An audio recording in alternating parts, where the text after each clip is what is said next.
18h, 19h30, Soyons Sport, Radio Shalom Besançon, 99.5 et sur www.radioshalombesançon.com. Bonsoir à vous, soyez les bienvenus sur Radio Shalom Besançon sur 99.5 et également sur la toile le www.radioshalombesançon.com en compagnie de Frédéric Chevassu du site allezsochaux.com, de Frédéric Fitch qui vous répond ce soir au standard. Bonsoir à toi mon cher Frédéric. Bonsoir Guillaume, bonsoir à toutes et à tous. Comment vas-tu mon cher Frédéric? Bah ça va, un petit peu, encore un petit peu malade mais tout va bien. Ça va le faire. Allez, ça va le faire Fredo, on va passer 1h30. Je suis comme Sochaux en fait. Exactement, tu es malade, tu es souffrant, mais tu vas revenir encore plus fort. Allez, c'est ça au programme. Nous revenons sur l'après-match entre Valenciennes et le FCSM. Vous entendrez Albert Cartier, l'entraîneur sochalien, qui se satisfait à nouveau de ce point pris en terre nordiste. Sochaux va-t-il continuer son aventure en Coupe de France? On attend vos réactions à l'antenne au 03 81 50 67 51. Allez, ce soir, nous revenons également sur l'avant-match Sochaux-Nantes en quart de finale de la Coupe de France. Pour revenir sur cette rencontre, votre invité ce soir est Michel Derzakarian, l'entraîneur du FC Nantes. Soyons Sport vous donne toute l'actualité du football mondial, tels que tous les résultats du championnat de France, de Ligue 1, de Ligue 2, avec la victoire de Dijon face à Tours, celle du Red Star face à Nîmes, ou encore la défaite de Bourg-en-Bresse-Péronnas 0-1 sur sa pelouse, face à Clermont Foot, ou encore le match nul entre Metz et Brest. Rappelons que vous pourrez agir à l'antenne en nous appelant au 03 81 50 67 51. Soyons Sport avec Michel Derzakarian, l'entraîneur du FC Nantes, commence maintenant.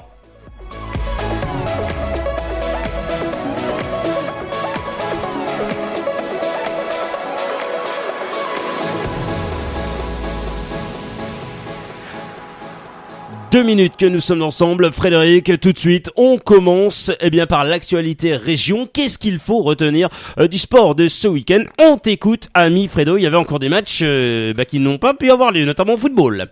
Bah oui, vous l'avez vu dans la presse. Donc en football, pas de national. Il n'y a pas eu de match entre Belfort et les RB. Donc vous comprendrez pourquoi ce soir Maurice Goldman ne sera pas présent dans l'émission. On espère l'avoir la semaine prochaine, en espérant que le match contre Fréjus Saint-Raphaël ait bien lieu. C'est Exactement. pas encore gagné parce qu'ils annoncent déjà de la neige ce week-end en Franche-Comté. Décidément. Alors il n'y avait pas de derby non plus, pas de Besançon Football Club et de Racing Besançon, en tout cas en ce qui concerne le championnat de CFA2.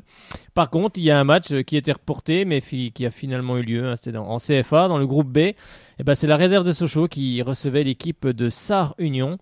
Alors avec 10 professionnels alignés du côté du FCSM, on s'attendait forcément à un autre match.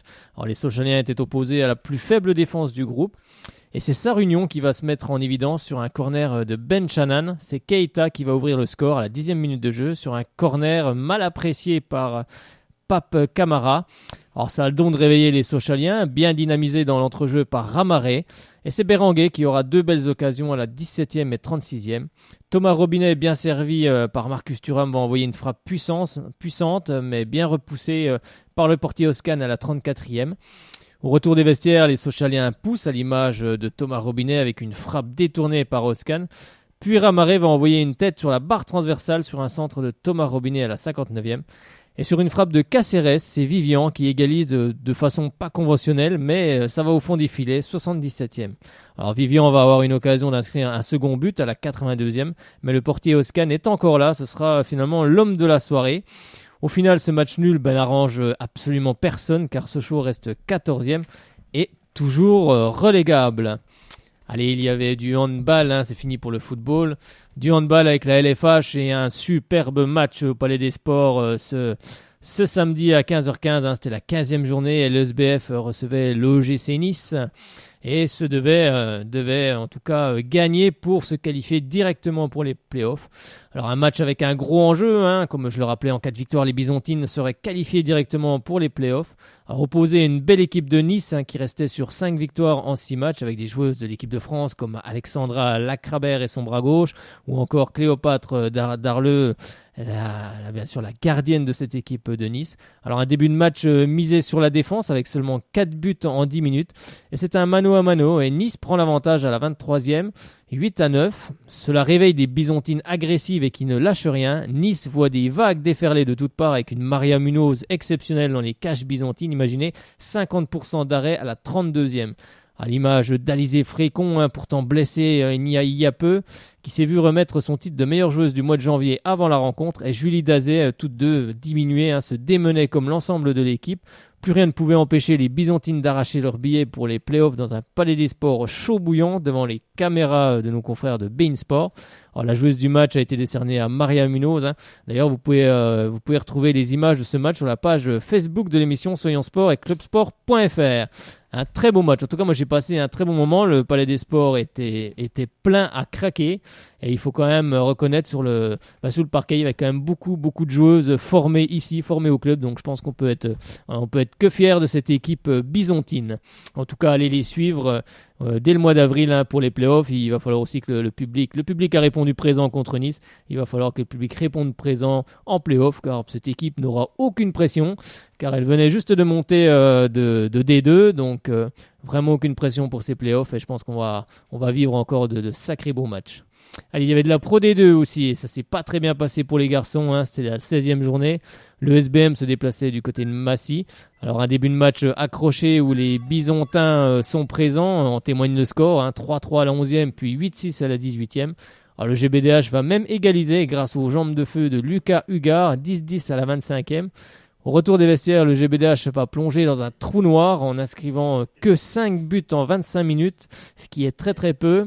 Massy en profite pour s'échapper au score, 18-13 à la 40e.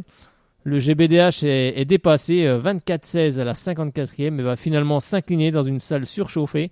Et il va falloir que les joueurs du GBDH se remettent en cause, car la fin de saison pourrait ressembler à un cauchemar sans une remise en cause rapide, ce qu'on espère dès ce week-end en championnat au Palais des Sports. Alors en bref, il y avait du basket aussi, et le Bezac s'est imposé devant Paris BA 65-51. Le Bezac est pour le moment 9e avec 25 points. Allez, du rugby également avec les filles du PBM qui recevaient l'équipe d'Ilkirch Grafenstaden. Et c'est Ilkirch Grafenstaden qui est venu s'imposer 7-0. Alors pour le moment, c'est le leader. Ilkirch Grafenstaden est premier avec 50 points. Le PBM est deuxième avec 47 points. Et Nevers, troisième avec 43 points. Il y avait aussi du rugby, mais chez les garçons cette fois-ci avec l'Olympique de Besançon qui recevait le SC Couchois. Et l'OB n'a fait qu'une bouchée du SC Couchois, 35-8. C'était ce dimanche au stade Maurice Jabry. Alors les autres résultats, l'US Dolois est allé s'incliner du côté de Nantua 42-26. Alors que le CA Pontarlier est allé engranger des points en battant le stade Montchaninois. C'est 26-7. Avec bien sûr le classement que je n'ai plus, que je n'ai plus. Je pense qu'il va me revenir sous les yeux d'ici quelques temps. Enfin, en tout cas, l'OB est premier. Un classement qui s'est envolé, Frédéric. Bah oui, je l'avais noté, mais il a dû s'envoler. C'est pas grave, je vais peut-être le retrouver. Bon. Allez, il y avait du ski de fond aussi, il faut noter la très belle victoire de la Pontisalienne Anouk Fèvre-Picon au TUF ce samedi 27 février dans la 5e étape du SAMS Tour. Dans l'individuel skate, la numéro 1 française s'est imposée devant Buyer-Savoie et Cromer-Mont-Blanc. Ben voilà, ça sera tout. Si je retrouve les résultats, le classement du rugby, je vous fais signe. Oui. Mais apparemment, il s'est évaporé. Bon, en tous les l'OB cas, est en tête, en tout cas. Ça, c'est ce qu'il faut surtout retenir. Donc voilà la belle information. Allez, effectivement, on va en profiter pour saluer du monde qui nous écoute ce soir. Il y a notamment Christophe, il y a également Yves qui nous écoute, tout comme Jean-Pierre de Pau qui est toujours là, fidèle aux émissions également. Et puis Louis également sur le www.radiochalombesançon.com et certainement Jonathan sur 99.5. Il attend, il est au standard. C'est l'ami Jean-Régis, il est avec vous dans une seconde. Toute l'actualité des jaunes et bleus, c'est sur Radio Shalom Besançon.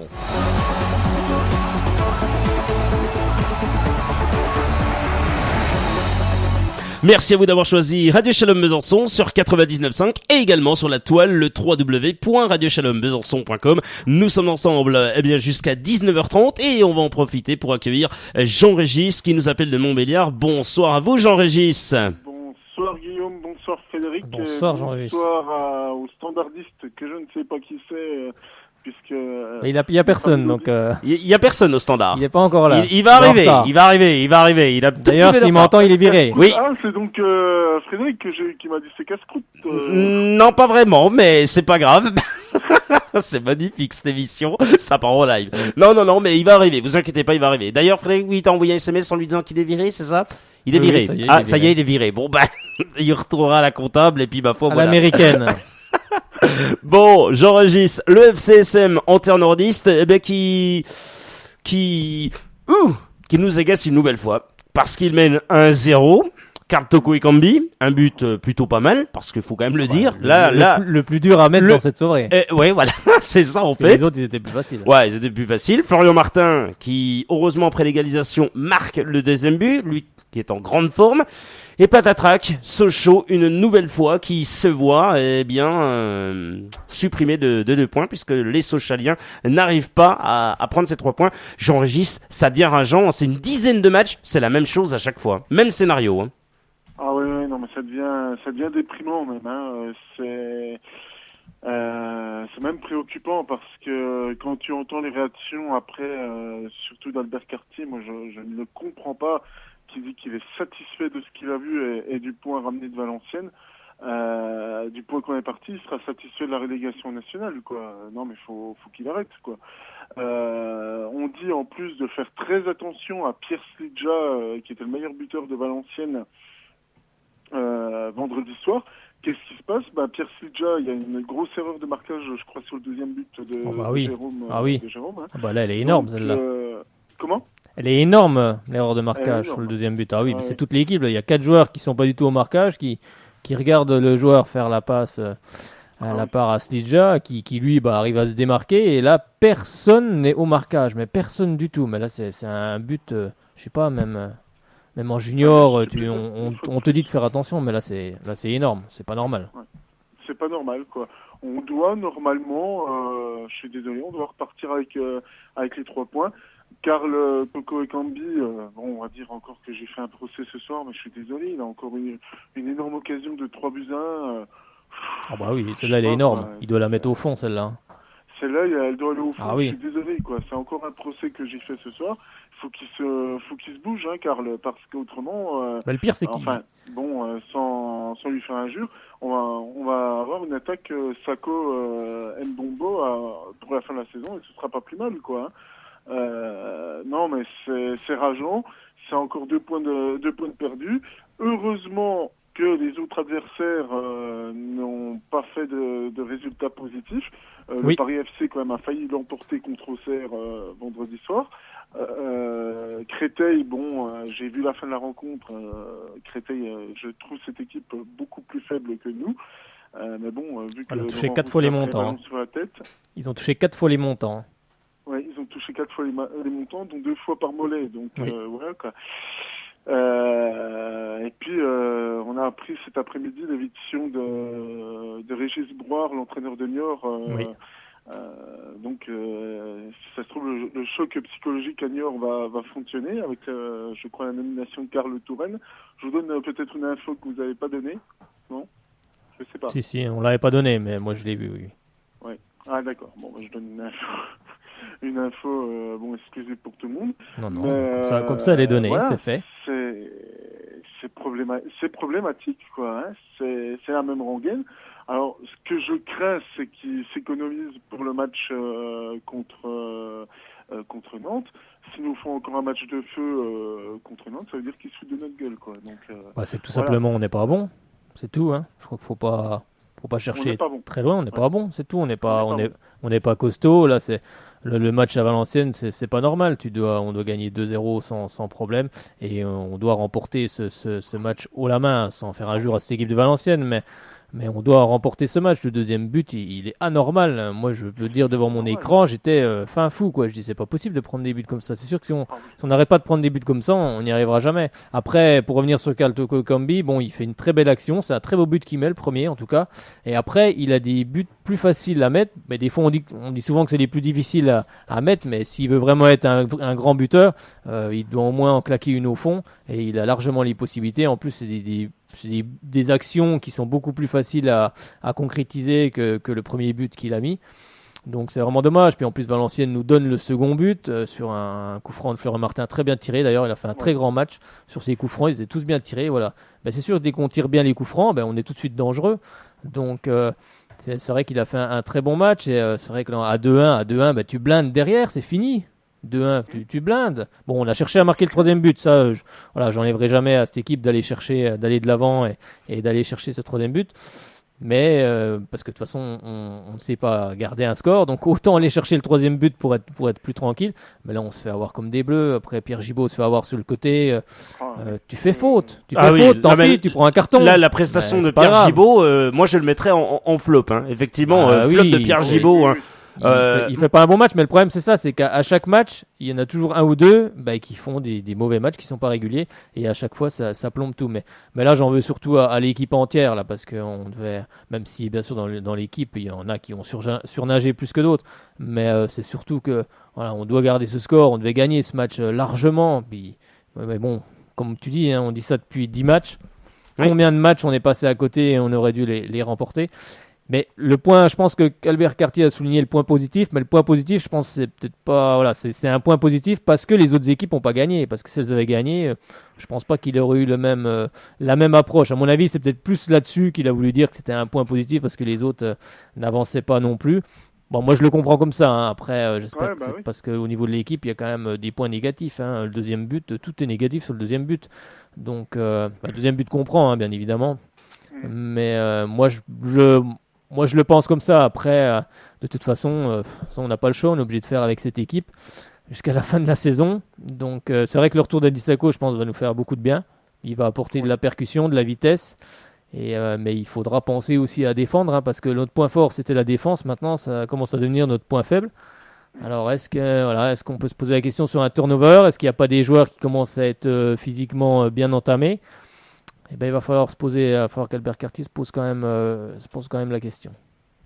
On va l'écouter d'ailleurs tout à l'heure, Albert Cartier, l'entraîneur socialien qui se satisfait toujours de ces points, ces fameux points. Il est certain qu'il y a quelques matchs, on aurait peut-être perdu des matchs comme ça. On aurait paniqué et on aurait perdu en fin de match. Oui. Là, là-dessus, je peux pas lui donner tort. C'est vrai qu'on les aurait sans doute perdus. Maintenant, on arrive à faire des matchs nuls, mais alors que c'est des matchs qu'on doit gagner, mais largement, il y a largement la place pour revenir avec 3 points.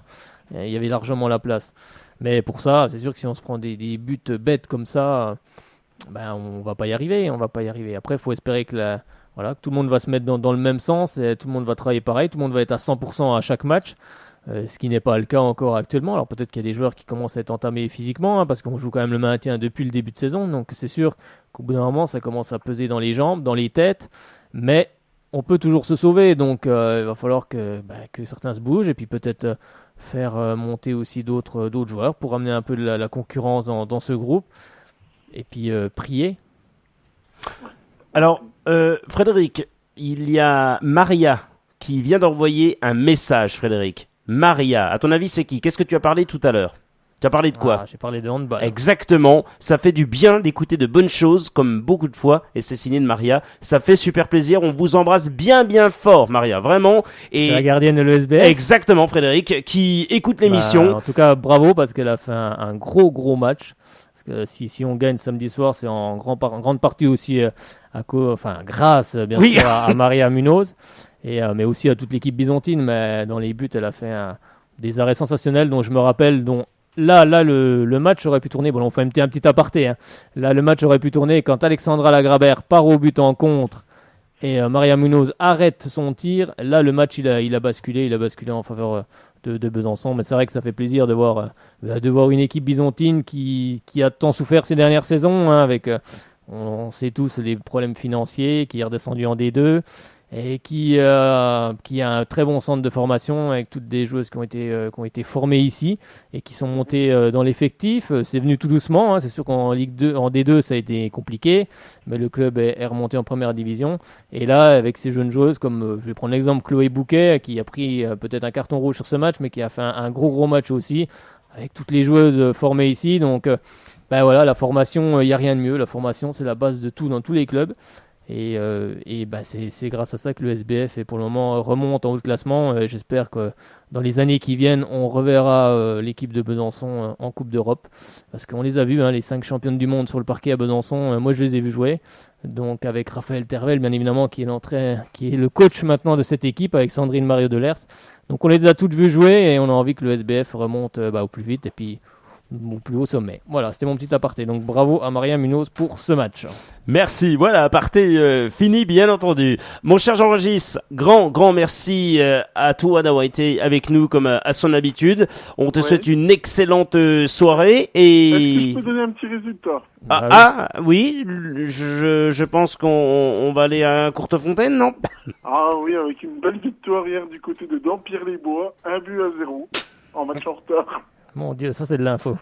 But marqué par Pierre, le jardinier, la semaine. Ouais, donc Courtefontaine qui s'est imposé hier, donc voilà, c'est un petit clin d'œil aux cousins. Je crois vraiment qu'on les contacte pour... C'est vrai, pour discuter avec un interview plutôt sympa. Voilà, ça sera plutôt sympa, et puis je vois au classement qui sont... Ils sont leaders. Non. Ouais, ils sont 6e. Ah ben ça va. Tout se passe bien, ça va Frédéric. Ils sont mieux que nous. Voilà, mais c'est ça en fait, Courtefontaine est mieux que le FCSM. Prochain match, on leadera l'équipe de Courtefontaine, passe à l'équipe de Tours. Allez, Jean-Régis, bonne soirée et allez. Allez, c'est chaud, salut. Un excellent moment avec Jean-Régis, en tous les cas c'est bien sympa, n'importe quoi. Bon, Frédéric Chevassu bien sûr, quel numéro faut-il composer avant que l'entraîneur Michel Derzakarian soit avec vous à 18h30 avec nos amis également de Radio Omega sur 99 ou en score sur le www.radioomega.fr. Frédéric Chevassu, quel numéro faut-il composer? Eh ben le 03 81 50 67 51, toujours le même, il n'a pas changé. Donc faites la touche bis et puis c'est parti. Est-ce qu'il est déjà enregistré, j'espère, sur vos téléphones? C'est ce qu'il faut faire. 03 81 50 67 51. 03 81 50 67 51. Allez, mon cher Frédéric, on va bien entendu notamment parler d'Albert Cartier, l'entraîneur sochalien. On le disait tout à l'heure que l'entraîneur sochalien effectivement parlait de ces fameux matchs nuls, que ces matchs nuls le satisfaisait à peu près, qu'il était plutôt sur une une pente plutôt ascendante que descendante, quoique il faut faire attention, les autres derrière heureusement ils ne gagnent pas, parce que si toi tu prends un point et que les autres en prennent 3, c'est pas très, à mon avis très le positif il est là, parce que je Oui. pense pas que le contenu du match sur ces erreurs, les erreurs de marquage et tout, lui fasse penser que c'est du positif. Je pense pas. Je pense que c'est plus le fait que les autres clubs qui sont en lutte avec nous pour le maintien n'ont pas pris beaucoup de points, pas beaucoup d'avance. Donc je pense que c'est plus là-dessus le point positif, parce que sur le match il y a quand même des points négatifs. Allez, on va écouter l'entraîneur sochalien Albert Cartier à l'issue de cette rencontre. Toute l'actualité des jaunes et bleus, c'est sur Radio Shalom Besançon.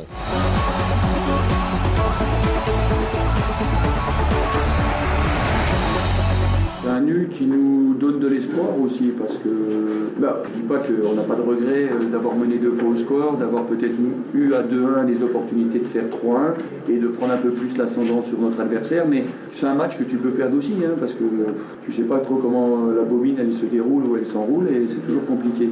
Par contre, c'est un nul qui nous donne de l'espoir, parce qu'on est capable de marquer des buts, on se crée des occasions. Maintenant, c'est devenu quelque chose de chez nous d'important et qu'on arrive à obtenir, ce qui n'était pas le cas il y a quelques mois. Mais on a toujours aussi ce point faible, ce talon d'Achille là qui nous pénalise un petit peu. Voilà, 2 ballons perdus, 2 passes un peu mal ajustées, 2 ballons perdus et puis 2 buts sur 2 comptes quasiment un de 60 mètres et un de 80 mètres. Je suis certain que ces garçons sont capables de faire mieux, mais ils ont tellement d'enthousiasme, ils ont tellement de cette ténacité que c'est quand même intéressant d'avoir un groupe de travailler avec ces garçons-là. Voilà. L'équilibre, il est à peu près, il est logique au nombre des occasions, mais on a des occasions à 2-1 et voilà, de faire le 3-1. Effectivement, c'est plutôt ce genre d'action-là, parce que j'aime marquer des buts, j'aime que mon équipe marque, et si on avait gagné 3-2, ça ne me dérangeait pas. Les dernières infos sur le FC Sochaux-Montbéliard, c'est sur Radio Shalom Besançon 99.5.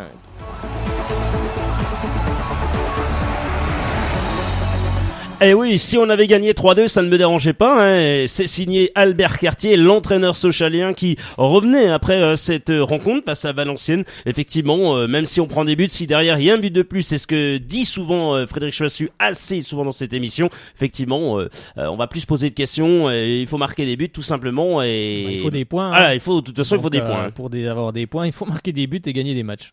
Allez, on en profite pour saluer parce qu'il nous a appelé au 03 81 50 67 51 et on va donc l'accueillir. C'est Benjamin du groupe des supporters Val 70. Bonsoir, mon cher Benjamin.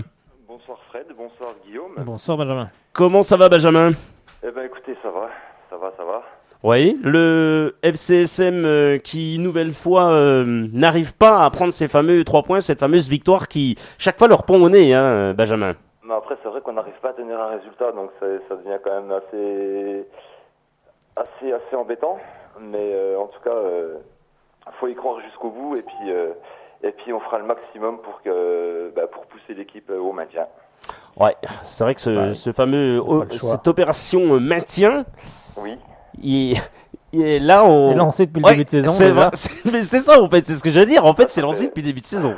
C'est vrai que ça fait déjà même quelques années maintenant. Ouais. Oui, ça Oui, fait quelques aussi. années. Oui, si on reprend les années antérieures avec Gillot, avec Hervé Renard, avec à La nouveau. saison dernière, on avait fini 10e quand même. Ouais. Oui, il y a que voilà. cette saison, oui, effectivement, sous l'ère Olivier Chouafny, Christophe Lopez, on avait terminé 10e. Effectivement, Frédéric, tu as bien vu les choses. Bien vu. J'avais Non. oublié. Ouais, il faut le voir. Alors oui, donc une petite annonce à nous faire passer, c'est ça, Benjamin? Voilà, effectivement, donc le club a mis en place donc une opération maintien et organise un déplacement ce samedi à Tours. Et nous, Val 70 et Boys 07, on organise un bus au départ de donc Montbéliard à 3h30 pour un prix unique. Et vraiment, ça vaut vraiment le coup. Pour 30 €, vous avez le voyage, l'aller-retour et la place au match. Voilà, donc on organise un bus et on invite tout le monde, tous les supporters, tous ceux qui veulent encourager le club, la région, à venir avec nous et à pousser l'équipe pour la victoire samedi à Tours. Et si on gagne, ce sera la fête dans le bus et vous allez passer un moment magnifique avec nous. Voilà, Vraiment. Je sais que Fred a fait plusieurs déplacements avec nous déjà Oui. et il peut attester que vraiment c'est une bonne ambiance. Oui, bah c'est vrai. Et puis c'est une bonne ambiance. Et puis encore à Dijon avec bien sûr tous les supporters et toutes les supportrices et supporters. On a passé un très bon moment dans le parcage à Dijon. On a chanté, on a éteint le stade quand même. C'est vrai. Il n'y a pas beaucoup d'ambiance à Dijon, mais non, vous avez passé un très bon moment. C'est un bon moment de convivialité. Donc c'est sympa. Il faut y aller pour voir. Donc c'est vrai qu'on m'a envoyé ça à midi. Donc j'allais faire l'annonce, mais comme tu l'as fait en direct, bah, c'est encore mieux. Voilà. Encore mieux. Donc après, il faut contacter quelqu'un ou. Voilà, donc vous pouvez contacter donc soit moi, soit Sébastien du groupe Boys 07. Donc je vais vous communiquer les numéros de téléphone Oui. si possible. Oui, Avec bien sûr. plaisir, bien sûr. Alors, donc moi c'est donc le 06 14 71 31 69. Et donc Sébastien c'est le 07 61 87 55 25. Eh ben ça marche, c'est noté. C'est tout noté en tous les cas. Merci vraiment de cet Ouais, appel. là, hein. je ne pourrais Vraiment. pas être de déplacement, quoi, parce que Ah, c'est pas je grave. suis d'astreinte. Ah oui, Ouais, ben Guillaume. voilà. Ah ben voilà, je vais y aller. Je vais aller à Tours, voir Marco Simone. Voilà, donc venez avec nous, il n'y a pas de problème, on est disponible, vous pouvez nous appeler quand vous voulez pour réserver une place. Par contre, le nombre de places est limité, Oui. Bien sûr. donc faites assez vite et on sera ravis de vous accueillir. Avec grand plaisir, Benjamin. Le message est passé. On rappelle là notamment que vous représentez le groupe de supporters. Allez-y. 70. Eh ben voilà, Voilà. super Toujours présent, sympa. Le virage sud de Cop Sud, on est toujours là, même si on est peu nombreux, on est toujours derrière l'équipe, on les pousse à fond et on sera toujours là. Eh bien, C'est ce qu'il merci. faut. En C'est ce tous les qu'il cas, faut. de cet appel, Benjamin, on vous souhaite une excellente soirée et bien Merci sûr, à vous de votre accueil en tout cas. allez, De rien. Allez, Sochaux. bonne soirée, Benjamin. Merci bonne beaucoup. soirée, à bientôt. Eh ben voilà, et salut à tout le Val 70, bien entendu. Eh oui, un bon déplacement en parcage. Oh, que Y a ça va rien- être bon, Il n'y a rien de Frédéric. mieux. Que ça va être bon, Frédéric si vous n'y Chevassu. êtes pas allé, allez-y. Franchement, vous avez passé un très bon moment et c'est toujours plus sympa en parcage. En plus, c'est à l'extérieur, donc c'est vraiment voilà. Allez mettre l'ambiance, allez mettre le feu Et puis, aller botter un peu les fesses à nos Sochaliens là, pour qu'ils, au moins qu'ils soient costauds et qu'ils remportent ce match à Tours qui sera aussi capital. Effectivement, mon cher Frédéric, il va être capital ce match. Ils ont besoin de vous. Allez, bonsoir à celles et ceux qui viennent de nous rejoindre. Hein. Vous écoutez Soyons Sport sur Radio Shalom Besançon 99.5 et également sur la toile le www.radioshalombesançon.com et sur Radio Omega sur 90.9 et sur www.radioomega.fr. Effectivement, nos chers amis qui sont donc avec nous dans quelques instants. L'entraîneur, hein, effectivement, du FC Nantes Atlantique va être avec vous, bien entendu. 03 80 50 67 51 pour appeler dans quelques instants forcément. Il va être avec nous, vous inquiétez pas, bien entendu, l'entraîneur du FC Nantes, Michel Derzakarian. On va revenir avec lui sur l'actualité du moment du côté de Nantes. Ce fameux 0-0 face à l'association sportive de Monaco, cet avant-match face au FC Sochaux-Montbéliard. Forcément, on va revenir sur ces actualités qui nous sont chères, bien entendu. Frédéric, on va revenir avec toi bien sûr sur la composition qu'avait alignée Albert Cartier, l'entraîneur sochalien. Werner dans les buts, Adolphe Teke capitaine forcément en défense, tout comme Ongene, Fossurier, Gibaud. Là ça n'a pas changé. En revanche c'est vrai que pour Pierre Gibaud, je l'aurais vraiment mis dans les flops, Frédéric. Pierre Gibaud, voilà, pas par rapport à l'homme, effectivement, il est toujours à 100%, il se donne vraiment, il mouille le maillot, mais là il était vraiment dedans à chaque fois, il se faisait enrhumer par notamment Sidja à chaque fois, c'est... Oui, non, sur ce match, ses performances ne sont pas bonnes. Je pense qu'il le sait, on connaît Pierre Gibaud, donc il va vite en tirer les conclusions. Mais c'est vrai qu'on s'est fait déborder souvent de son côté.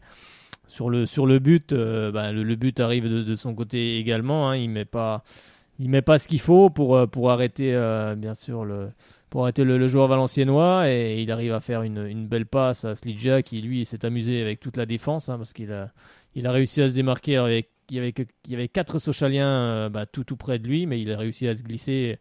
Voilà, ça c'est l'action, c'est une action qui n'est pas normale. On ne doit pas se laisser avoir comme ça.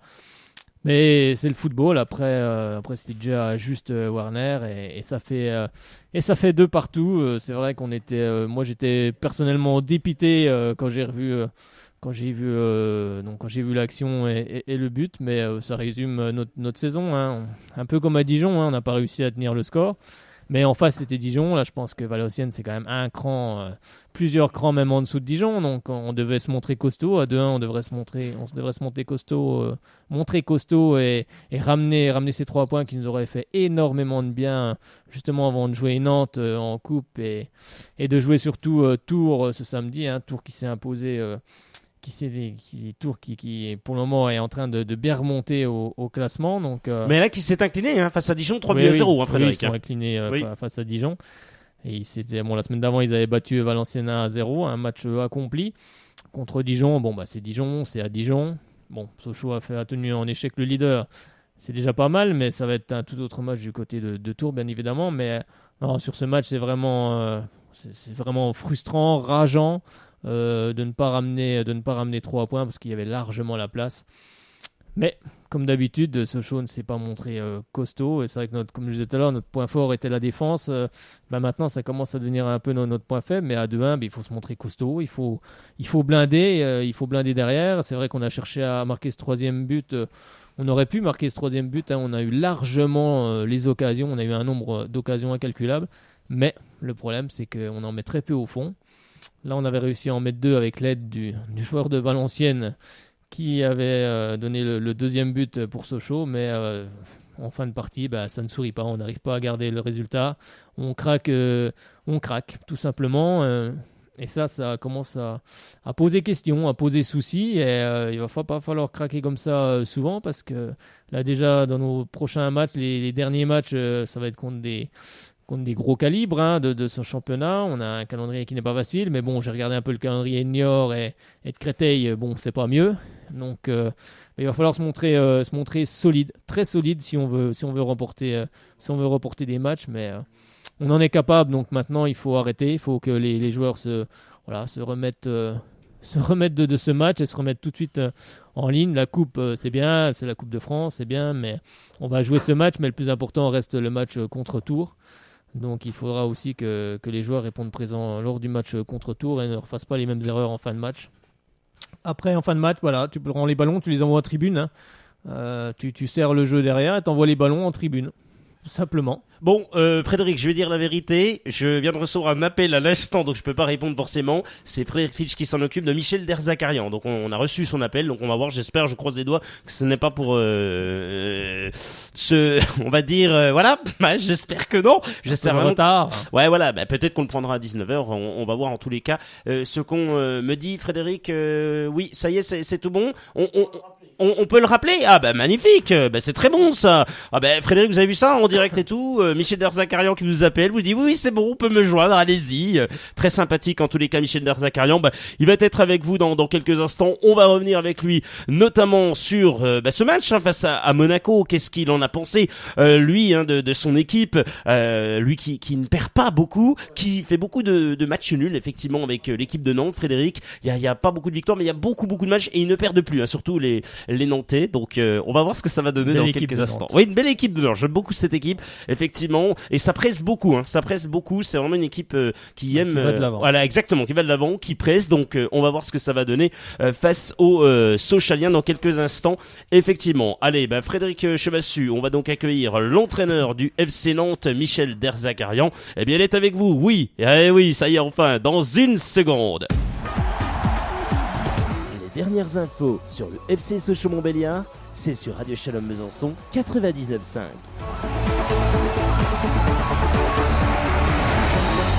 Merci à vous d'avoir choisi Radio Shalom Besançon ainsi que Radio Oméga. Allez, on accueille sans plus attendre l'entraîneur du FC Nantes, Michel Derzakarian. Bonsoir à vous Michel. Bonsoir à vous. Bonsoir. Comment allez-vous Michel ? Très bien, ça va bien. Bon, écoutez, oui, on voit que Nantes ne perd pas, Nantes va bien, et Nantes fait un bon match nul face à Monaco. Effectivement, on va revenir dans quelques instants avec Frédéric Chevassu.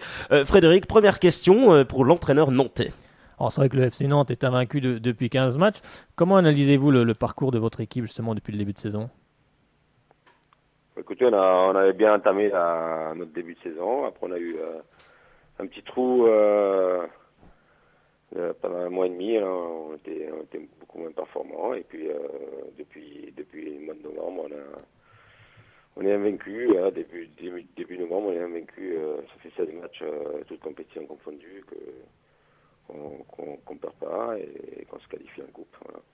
Ah, vous avez tenu en échec, vous avez tenu en échec l'équipe de Monaco, c'est bien cela, ce dimanche, en ayant produit un gros match et une très très bonne première mi-temps.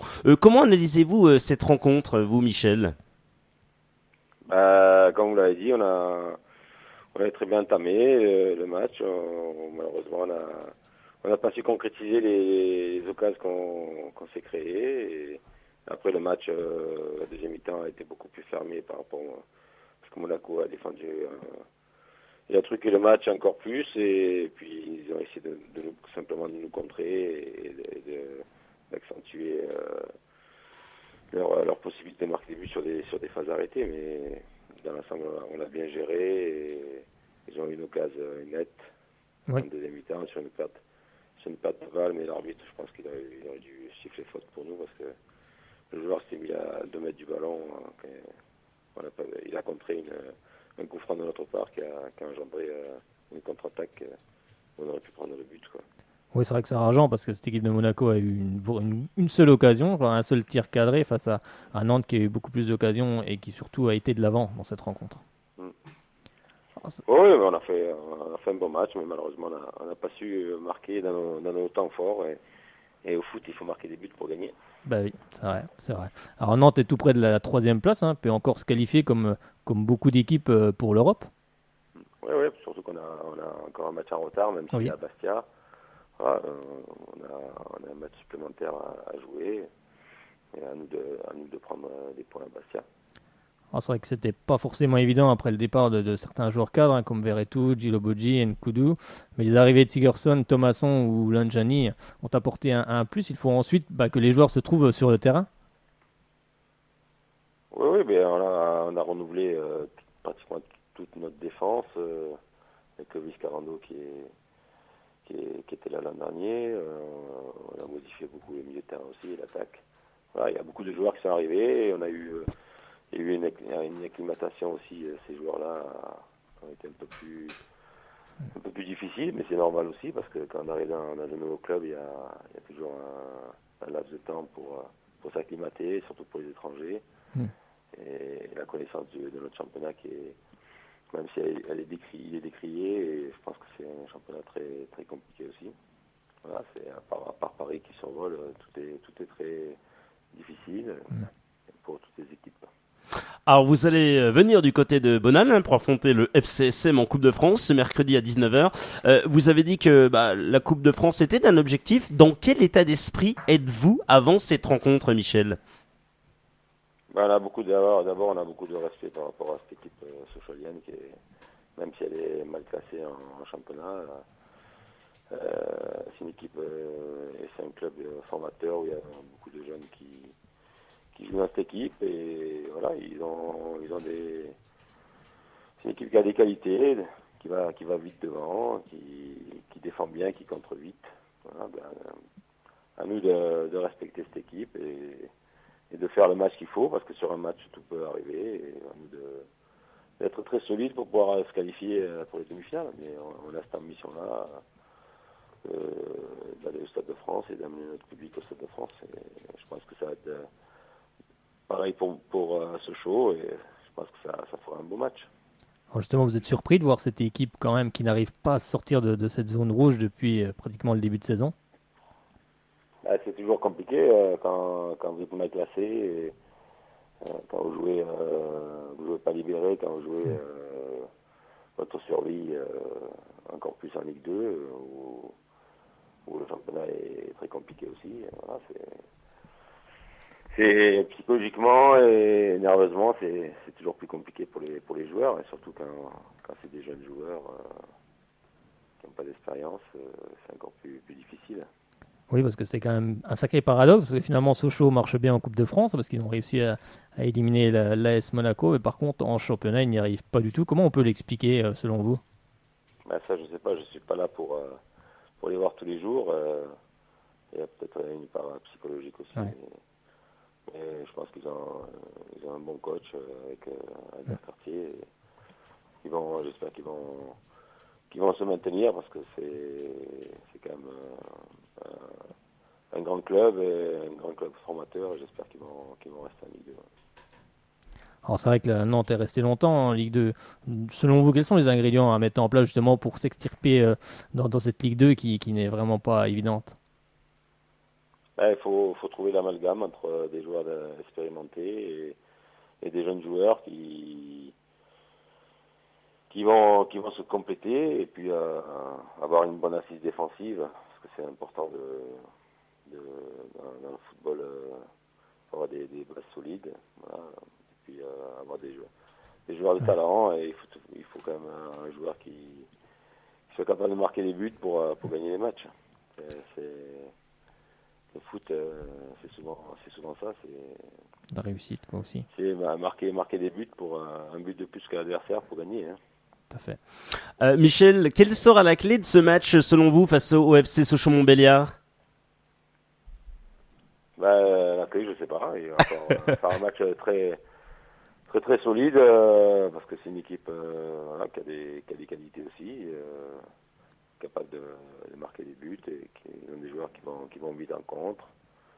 Et puis voilà, c'est au niveau de la motivation, il faut être prêt, et comme j'ai dit, il faut respecter tout le monde, même si c'est parce que c'est une équipe de Ligue 2 qui est mal classée, que on va venir avec les mocassins. Non, il va falloir être dans la bagarre contre une équipe qui a envie de se qualifier et devant son public.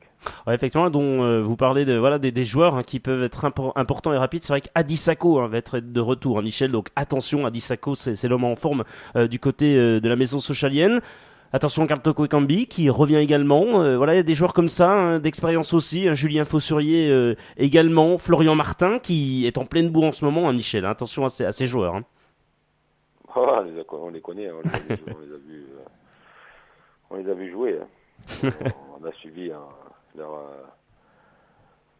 match, leur dernier match, et on vient pas à l'aveugle. Exactement. On a étudié cette équipe. Non, mais c'est vrai que moi j'ai vu le match hier. C'est vrai que si si Nantes joue comme ça à Sochaux, ça va être très dur pour Sochaux. Hein. C'est vrai que j'ai vu une belle équipe nantaise hier, j'ai vu un beau match. Avec dommage, un pressing haut, c'est vrai que j'aime bien moi, oui, ce puis jeu-là. une équipe qui est toujours en mouvement. Mais j'ai vu un beau match. Bon, j'espérais que cette équipe nantaise allait marquer parce que en face il y avait Monaco qui fait que défendre. Hein. Il n'y a pas beaucoup de jeu. Mais bon, finalement, ça a fait 0-0. Non, mais c'est sûr que si Nantes vient dans cet esprit, ça va être compliqué pour Sochaux. En tout cas, une belle équipe nantaise. Je vous souhaite vraiment de vous qualifier pour l'Europe parce que voilà, c'est une équipe qui va de l'avant et moi, j'aime bien les équipes qui vont de l'avant.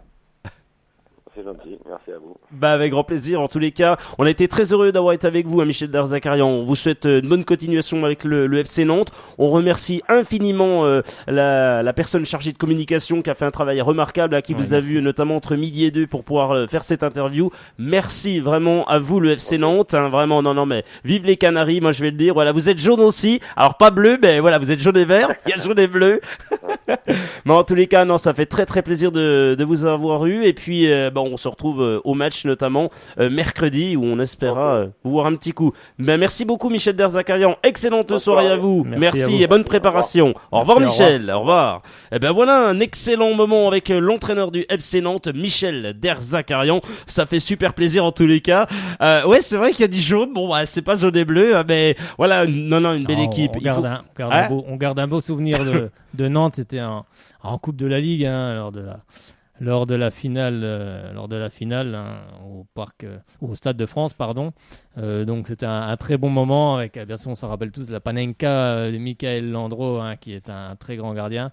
Mais ce jour-là, il y avait aussi un grand gardien dans les cages, hein, il s'appelait Teddy Richer. Il s'est pas fait avoir sur la panenka et on a remporté la Coupe de la Ligue plus de 60 ans après n'avoir plus rien gagné. C'était un très grand moment. Moi, je me rappelle, j'étais à côté de supporters nantais qui m'ont un petit peu houspillé, bien sûr, Michael Landreau. Mais non, on avait fait un très bon match. Et après, c'était crispant la fin de match, hein, tout comme la Coupe de France en 2007. C'est pareil, c'est le même état d'esprit. Donc, non. Puis c'est vrai que pour revenir sur cette équipe nantaise, moi, j'ai vu un bon match hier avec une équipe qui allait de l'avant. Et c'est vrai que je préfère voir des équipes comme ça et c'est dommage qu'elle n'ait pas été récompensée en fin de match parce qu'elle a vraiment tout donné face à une équipe de Monaco qui ne fait que défendre, où il n'y a pas de jeu. C'est vrai que Leonardo Jardim est quelqu'un de très défensif, mais bon là c'est quand même pas très beau à regarder, mais ça ne joue pas, c'est ça qui est navrant. Donc face à une équipe nantaise qui elle a joué, elle allait de l'avant, donc je trouve dommage qu'elle ait pas eu la réussite devant les cages de Subasic, mais aussi à cause de Subasic, hein, qui a fait de très grands arrêts, hein, le gardien monégasque a été très très bon. Donc c'est comme ça, donc on verra ce mercredi comment elle se comportera du côté du Stade Bonal, mais c'est vrai que pour le moment, c'est vrai qu'à Sochaux la priorité ce n'est pas la Coupe de France, mais ça peut amener, hein, on se rappelle, hein, du dernier match contre Monaco, on avait été joué à Dijon le samedi et finalement ça avait fait plutôt du bien à cette équipe sochalienne de passer l'obstacle Monaco. Donc on espère que justement ils vont rebondir sur cette dynamique et essayer d'éliminer Nantes et surtout d'aller gagner à Tours le samedi, parce que c'est quand même l'opération maintien est quand même beaucoup plus important. Mais si on peut aller faire un bon parcours en coupe et puis se maintenir, ça sera tout aussi bien. Mais c'est surtout pour la confiance qu'il faut faire un bon parcours en coupe, parce que ça peut, voilà, comme je disais, ramener une nouvelle dynamique. Allez, on en profite pour accueillir maintenant. Il nous a appelé au 03 80 50 67 51. C'est Romano Valenciennes. Bonsoir à vous. Bonsoir Guillaume, bonsoir Fred. Comment ça va, notre ami de Valenciennes? Ça va bien, merci vous. Écoutez, Bonsoir. Ça va parfaitement bien. Alors, ce match, racontez-nous ce que vous avez vu. Racontez-nous un petit peu. Comment l'avez-vous vécu? Comment avez-vous vécu cette rencontre, l'ambiance et tout au stade du Hainaut vendredi face à Sochaux? Écoutez, moi j'avais hâte de final travailler pour assister à ce match et finalement je me dis j'aurais peut-être mieux fait de rester au bureau parce que je m'attendais vraiment à ce que mon équipe Valenciennes en fasse quand même un match correct, à ce qu'on cherche à gagner. Et dès que je suis arrivé, à essayer de me mettre de l'ambiance, finalement je me dis ce match va être très dur parce que dès la première minute, le corner qui est vraiment très bien tiré, Pierre qui fait une parade, c'est le cas fuyage, ça aurait déjà dû faire 1-0, je me dis ça commence bien, et puis vraiment pareil, j'ai vu ça, seulement le réveil de mon équipe après le 1-0 et Sochaux devait gagner, franchement, je me suis pas ennuyé avec mon équipe par 2-3 accélérations, mais Sochaux devait l'emporter. Et sont comme nous, en fait, c'est que ils ne marquent pas sur leurs occasions. Mais résultat, derrière, Sochaux que je trouvais fébrile défensivement, notamment quand on accélère, nous on a su égaliser avec ça. Sinon, voilà, Oui, tu as ça a été souligné, très dur. t'as souligné un point important, c'est fébrile en défense, alors que c'était notre point fort jusqu'à maintenant, mais depuis quelques matchs, oui, on est devenu fébrile derrière. Mais c'est vrai que, oui, comme tu l'as rappelé, devait l'emporter, oui, on devait l'emporter. Mais c'est comme ça, on n'a pas gagné. Hein. C'est vrai que sa dernière action, Valenciennes a bien joué le coup. Hein. Slidja s'est bien démarqué. Notre défense était déjà partie, déjà remontée dans le bus pour certains, j'ai l'impression. Donc oui, on s'est fait, on obtient le match nul alors qu'on aurait dû prendre 3 points qui nous auraient fait du bien pour le maintien. Après, c'est vrai que Farouk n'avait jamais gagné contre Sochaux. Ça ne sera pas encore pour cette fois-ci. Mais c'est comme ça. C'est vrai que c'est une équipe avec beaucoup de jeunes joueurs. Hein. On l'avait rappelé ici lundi avec toi, justement. Hein. C'est vrai que c'est une équipe avec voilà. de bons jeunes. Et je pense que dans l'avenir, ce sera une équipe sur laquelle il faudra compter. Parce que ces jeunes arriveront à maturité également. Sans doute renforcés avec d'autres éléments. Mais c'est vrai que sur ce match, Sochaux aurait dû l'emporter. Oui, sur l'argent, puisque je vois déjà qu'à bien, je pensais justement qu'on allait essayer de repousser un coup pour essayer de directement d'égaliser. Au contraire, je cours le ballon pour ce Chalien, notamment avec Neri. Franchement, ce joueur-là, on le mette en CF2, Boucher et les Poussins, parce que franchement, il est encore, je le trouve nul, mais franchement, il a fait un match pourri. Et après, qu'il vienne nous dire qu'il a fait un match et que c'est nous qui n'avons pas s'encourager, je disais, quand une équipe joue mal, on n'a pas trop envie non plus d'encourager. C'est vrai qu'à force, on commence aussi à en avoir marre. Je pense qu'on est tous dans le même cas alors. On est tous un peu dans le même cas. C'est vrai que nous aussi de notre côté, c'est affligeant, oui, de faire match nul alors que tu tiens le match, hein, tu as le match en main, tu le maîtrises plutôt pas trop mal. Mais finalement, comme tu l'as rappelé, on n'arrive pas à concrétiser dans nos moments forts parce que Karl Toko Ekambi a eu quand même 3 occasions franches et il met un but qui est très difficile. Le premier but est très difficile à mettre et sur des occasions plus faciles à concrétiser, ça ne vient pas, il n'y arrive pas. Donc c'est vrai que là-dessus, c'est là-dessus aussi qu'on perd sans doute, qu'on fait match nul, hein, qu'on ne perd pas ce match, mais qu'on fait match nul et c'est vrai que le deuxième but valenciennois est à l'image, un peu l'image de notre saison, hein, comme on disait la même chose contre Dijon, mais bon, jamais 203. On espère qu'à Tours on aura une victoire. En tout cas, ça sera pas un match ça sera encore un match compliqué, c'est vrai. Parce que nous, on espère se rattraper au Havre, qui va être un match très très compliqué. Bon, surtout que le Havre, je crois qu'ils sont dans le tableau, mais après, je reviens au match de Sochaux. Effectivement, Toko Ekambi, on dit que son premier but, c'est une mauvaise passe, il fait tout seul, et nous, on défend en reculant. Alors qu'on on a toujours appris au futsal, tu marques ton joueur pas à la culotte, mais tu défends en avançant. Et pas en reculant, au contraire. Exactement. Ça, on le voit aussi sur certains joueurs de Sochaux. Voilà, on défend en avançant sur le joueur et jamais en reculant. Et ça, on le voit souvent. Même des joueurs qui ont évolué en Ligue 1, on le voit même du côté de Sochaux, que le joueur n'avance pas sur l'attaquant, mais recule. Donc ça, c'est pas comme ça qu'on apprend à défendre. Après, c'est l'équipe jeune, je veux bien, oui. Que vous l'avez vu que là, à moitié des joueurs, je crois, ils viennent quasiment de CFA2, c'est leur première ou deuxième saison, enfin une saison et demie, bien sûr. Et après, quand je dis, on fait pas d'Arnan, un cheval de course, on peut pas leur demander comme ça de jouer à niveau de Ligue 2, parce que je l'ai vu des deux côtés, il y a un peu plus de physique, notamment de vitesse de chez nous. Mais après, Sochaux, je trouve un collectif en attaque, notamment avec Martin, que j'ai trouvé excellent. Oui, très très bon, hein, Florian Martin, très très bon joueur. Faible. Très bon. Des deux côtés, effectivement, est faible.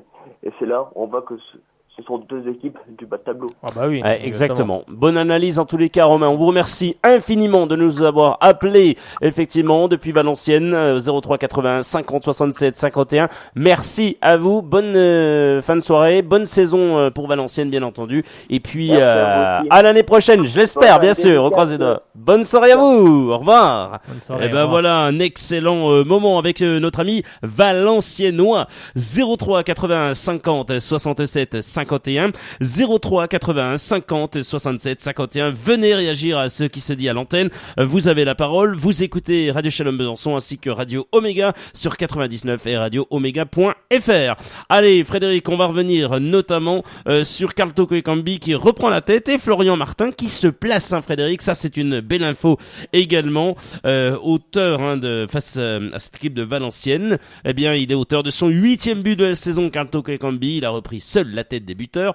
Florian Martin, quant à lui, réussit dans le Nord sa 3e réalisation en championnat, ce qui lui permet de monter sur la 3e marche du classement. Sékou Cissé est donc 2e avec 7 buts et Florian Martin avec 3 buts. Dans les passeurs, eh bien Florian Martin, il en a 5 passes. Donc pour l'instant, il est pas mal. 5 passes, 3 buts, c'est plutôt pas mal pour un joueur où on demande notamment beaucoup. Allez, Frédéric, désignez le joueur du mois de février 2016. Effectivement, tu as cette info, tu vas pouvoir nous la donner. Qui, selon vous, a été le meilleur joueur socialien de février 2016 ? Effectivement, on t'écoute, Frédéric, pour cette info. Bah, il y a une liste qui a été soumise, qui comprend tous les noms des jaunes et bleus ayant participé au moins à un match durant cette période. Donc le suffrage sera clôturé mercredi 2 mars. Le joueur sera désigné...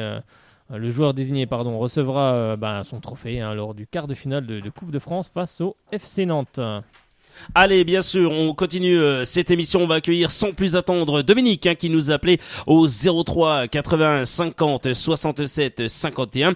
Elle nous appelait donc au 03 81 50 67 51. Elle est avec vous dans une seconde. Toute l'actualité des jaunes et bleus, c'est sur Radio Shalom Besançon.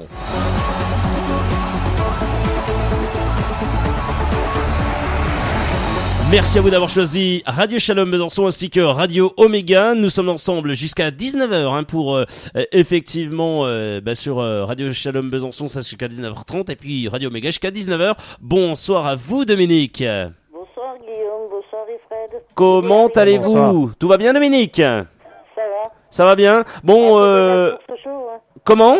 C'est dommage pour ce show, Et encore, c'est rageant, chaque fois la même chose, chaque fois, c'est rageant, C'est pas pour ça que je dis ça. Ils vont perdre samedi, vendredi. Vendredi, on ne jouera pas vendredi. Ils vont chez moi. Ah, mais on joue pas vendredi, donc on perdra pas vendredi. Ah oui, je vais samedi. Ah oui, samedi à 14h. C'est samedi à 14h face au Tourangeau, attention. Oui, justement. Bah justement, on va gagner, c'est samedi. Frédéric Depuis vendredi, Oui. le samedi. On devrait gagner, là. On va Non, gagner à Tours. Surtout pas. Ouais, allez, on gagne à Tours Frédéric ? Bah, il va falloir, de toute façon. De toute façon, c'est obligatoire, donc... Dominique, que vous On soyez va pas tout... vous laisser faire, Allez, voilà, que vous soyez Tourangelle ou pas du tout, on va gagner. Excellent. Bon, en tous les cas, Dominique, oui, alors le Racing Besançon avec vous, la petite info forcément. Racing qui ne joue pas, mais qui a notamment joué en match de Coupe de Franche-Comté. C'était les 8e de finale pour les U19 qui se sont imposés face au SC Clémenceau Besançon 2-1. Donc victoire du Racing qui continue l'aventure. Et puis du côté des Grenats, à nouveau le SC Clémenceau Besançon, les hommes d'Alexandre Pep, l'équipe première, étaient opposés face au Racing Besançon numéro 2, forcément l'équipe de la LR3. Les Bisontins, lesquels les Grenats se sont imposés 3-1 face au Racing qui menait 1-0 à la mi-temps et du côté d'Alexandre Pep, beaucoup de gueule d'Alexandre à la mi-temps, non, c'est ça qui a recadré certaines choses, qui a remotivé ses troupes, qui a fait des changements plutôt payants. Il manquait des éléments notamment dans cette équipe du SC Clémenceau Besançon et pour le coup il a un petit peu recadré tout cela et il a aligné Ryan Chourak qui inscrit un doublé et qui a fait une passe décisive pour notre ami Bargotti qui a donc marqué son petit but. Et ben voilà, en tous les cas, ça fait 3-1. Dominique, voilà, le Racing de Michael Isabé ne jouait donc pas. Hein, ça devient pénible. Hein. Ah oui, parce que c'est encore The Voice samedi. Hein. Le pire, c'est qu'il faisait beau samedi. C'est encore The Voice samedi. Le pire, c'est qu'il faisait beau samedi. Ah oui, oh non mais... Mais c'est incroyable, ils jouent à Roche, ils ont joué, à Morteau, ils ont joué. Les terrains sont pas meilleurs. Bah, il y a sans doute un problème avec cette pelouse. Il y a sans doute un problème avec cette pelouse. Après, tout dépend... C'est ce que disent les gens, hein. Ils comprennent pas qu'on joue à Morteau, qu'on joue à Roche et on joue pas à Besançon. Bah, ça dépend de la constitution de la pelouse, sans doute. Sans doute qu'il y a des éléments là-dessus, peut-être techniques à prendre en compte, hein, sur quoi elle a été posée, sur sans doute voilà, ça après c'est du technique, hein. Je suis pas spécialiste là-dedans, mais peut-être qu'il y a ça aussi. Mais c'est vrai que ça commence à faire un nombre de matchs reportés conséquent. Hein. Le match du Besançon FC contre Pontarlier avait déjà été remis 2 fois de suite. Là, le derby, c'est pareil. Bah, oui, ça commence à faire. Puis après, ce match ne pourrait être rejoué, il me semble, que le 26 mars, hein, c'est ça? Oui. C'est la seule il y aura date. un trou le 26 mars parce que normalement, le 12, normalement, il y a le match de Selonget. Bah oui, le match du Racing Besançon Selonget contre Selonget déjà reporté, donc il aura lieu le 12 mars. Après, oui, il ne reste plus que cette date-là. Bon, j'espère que le 26 mars, le soleil devrait commencer à refaire son apparition de façon durable et permanente. Donc on espère que ces matchs auront lieu, parce que c'est vrai que le classement est pour le moment un petit peu tronqué, et puis c'est mieux de jouer des matchs officiels que de s'entraîner toute la semaine ou conclure des matchs amicaux où les joueurs ont pas non plus envie de se blesser ou non. Il y en a qui se sont blessés contre Champagnol, alors c'était pas exactement, donc c'est compliqué. Après il faudra remettre en cause cette pelouse de Besançon, et sans doute pour la saison prochaine. Oui, il y a sans doute des choses à faire. Allez, en tous les cas, Dominique, on vous remercie parce qu'on va saluer nos amis de Radio Oméga, effectivement, voilà, qui sont donc partis. Oui, qu'est-ce qui se passe, Dominique? Dimanche, c'est un appel. Oula, attention, le sait tout, Dominique. Nous Oui. partons à Saint-Étienne. Ah, déplacement à Saint-Étienne, oui, effectivement, il faut y aller. Est-ce que quelques places? Quelques places pour aller visiter le musée et puis toucher les fameux poteaux carrés. On va aller toucher les poteaux carrés. je vais les toucher. C'est dur. Alors, qu'est-ce qu'il faut faire exactement, concrètement, pour les personnes qui veulent justement se rendre à Saint-Étienne? Ah ben oui, c'est rendez-vous à 7h45 au siège du Racing, avenue Léo Lagrange. Elles vont directement là-bas et elles peuvent partir avec vous, alors? Elles peuvent téléphoner au doubleur, mais j'ai pas le numéro sur moi. Frédéric vous communiquera le numéro. Ah pas de souci, il communiquera tout ça, effectivement, Frédéric Fitch, bien sûr, pas Frédéric Chevassu, parce que forcément, non. Je donne pas mon numéro à l'antenne. Non, on le donne pas. J'explique 35 €. Ah.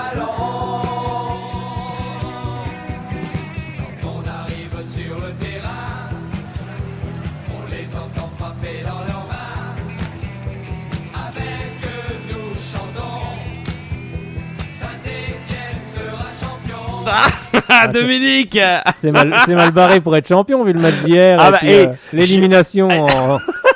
L'élimination quand même. Moi je m'en fous, je suis pas supporter de Saint-Étienne. Non, moi non plus. Non, mais c'est pour la petite année, voilà, le petit truc sympa, le petit aparté. Après, effectivement, vu le match d'hier, on va revenir sur ce match face à Caen. Catastrophique. On a c'est surtout le match contre Bâle. Déjà contre Bâle, ou alors Christophe Galtier, on n'a pas compris du tout, hein. Tout excité, on n'a jamais vu comme ça. Franchement, surtout qu'on est à l'extérieur, on va revenir sur cette Europa League. Non, mais le pire, c'est que tu tiens le match, tu vas égaliser à la 89e. C'est ça. Oui. Non, mais comme on dit, les ballons à la 89e, mais tu mets tout en tribune, quoi. Boum, boum, boum, boum. Bah oui, effectivement. Non, mais c'est vrai, tu balances tout en tribune. Mais il y a de tout, hein, Frédéric. Il y a vraiment de tout. Je veux dire, ce match, il arrive à faire ça. Il arrive à refaire une tête. Bon, la tête, elle est ratée pour moi. Il voulait pas la donner à Zoufi, le joueur de Bâle. Mais toute la défense est passive. Tout le monde est passif là-dessus. On les laisse venir. Non, faut aller au combat. Il reste plus que quelques minutes et c'est une qualification qui est en jeu, donc c'est quand même très important. Et non, finalement il n'y aura aucun club français encore cette saison. Donc à un moment donné, c'est bien de se battre en championnat pour la jouer cette Coupe d'Europe, mais encore faut-il la jouer, parce que Là, les équipes françaises ne jouent absolument pas le jeu.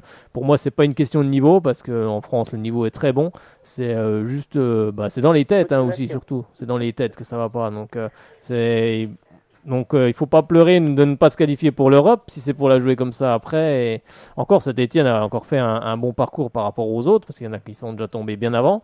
Mais non, c'est vraiment rageant et je peux comprendre que Christophe Galtier soit très énervé après ce match. Après le match d'hier contre Caen, c'est pareil. Quand tu es l'équipe adverse, tu tiens jusqu'à la 70e, tu sais qu'à la 70e, peut-être que Saint-Étienne va avoir un coup de mou physique. Et c'est ce qui s'est passé avec une défense. Théophile Catherine un peu absent sur le bon centre pour la tête de Delors. Et finalement...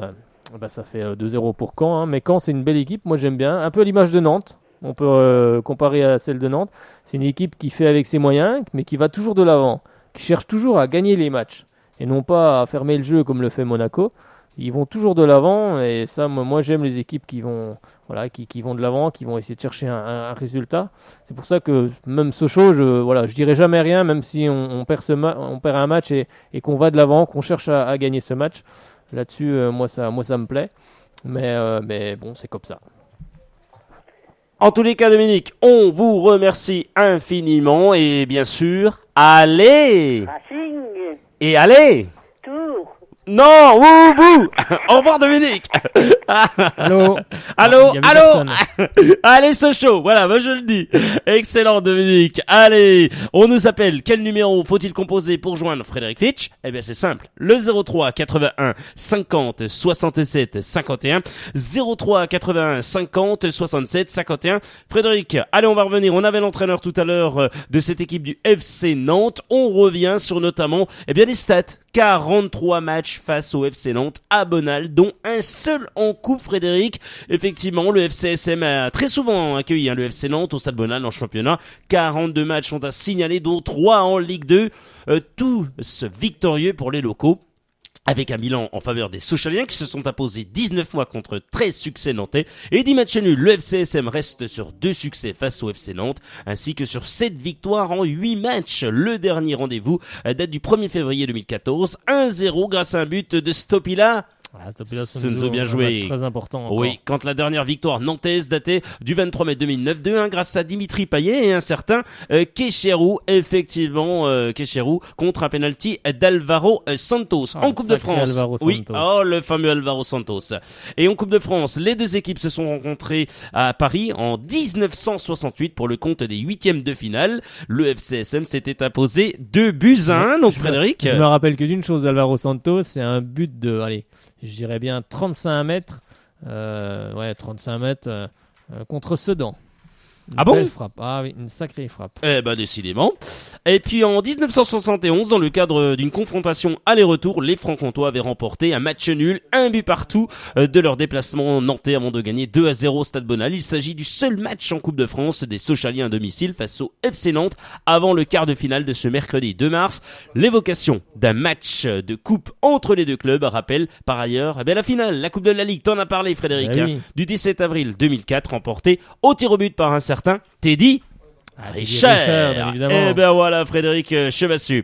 Allez, bien entendu, on va accueillir sans plus attendre notre ami Antoine qui nous appelle notamment de Grand Charmont. On est très très heureux de pouvoir l'accueillir. Il est avec vous maintenant. On l'accueille, Frédéric. Allez. Bien sûr qu'on l'accueille. Bonsoir à vous, Antoine.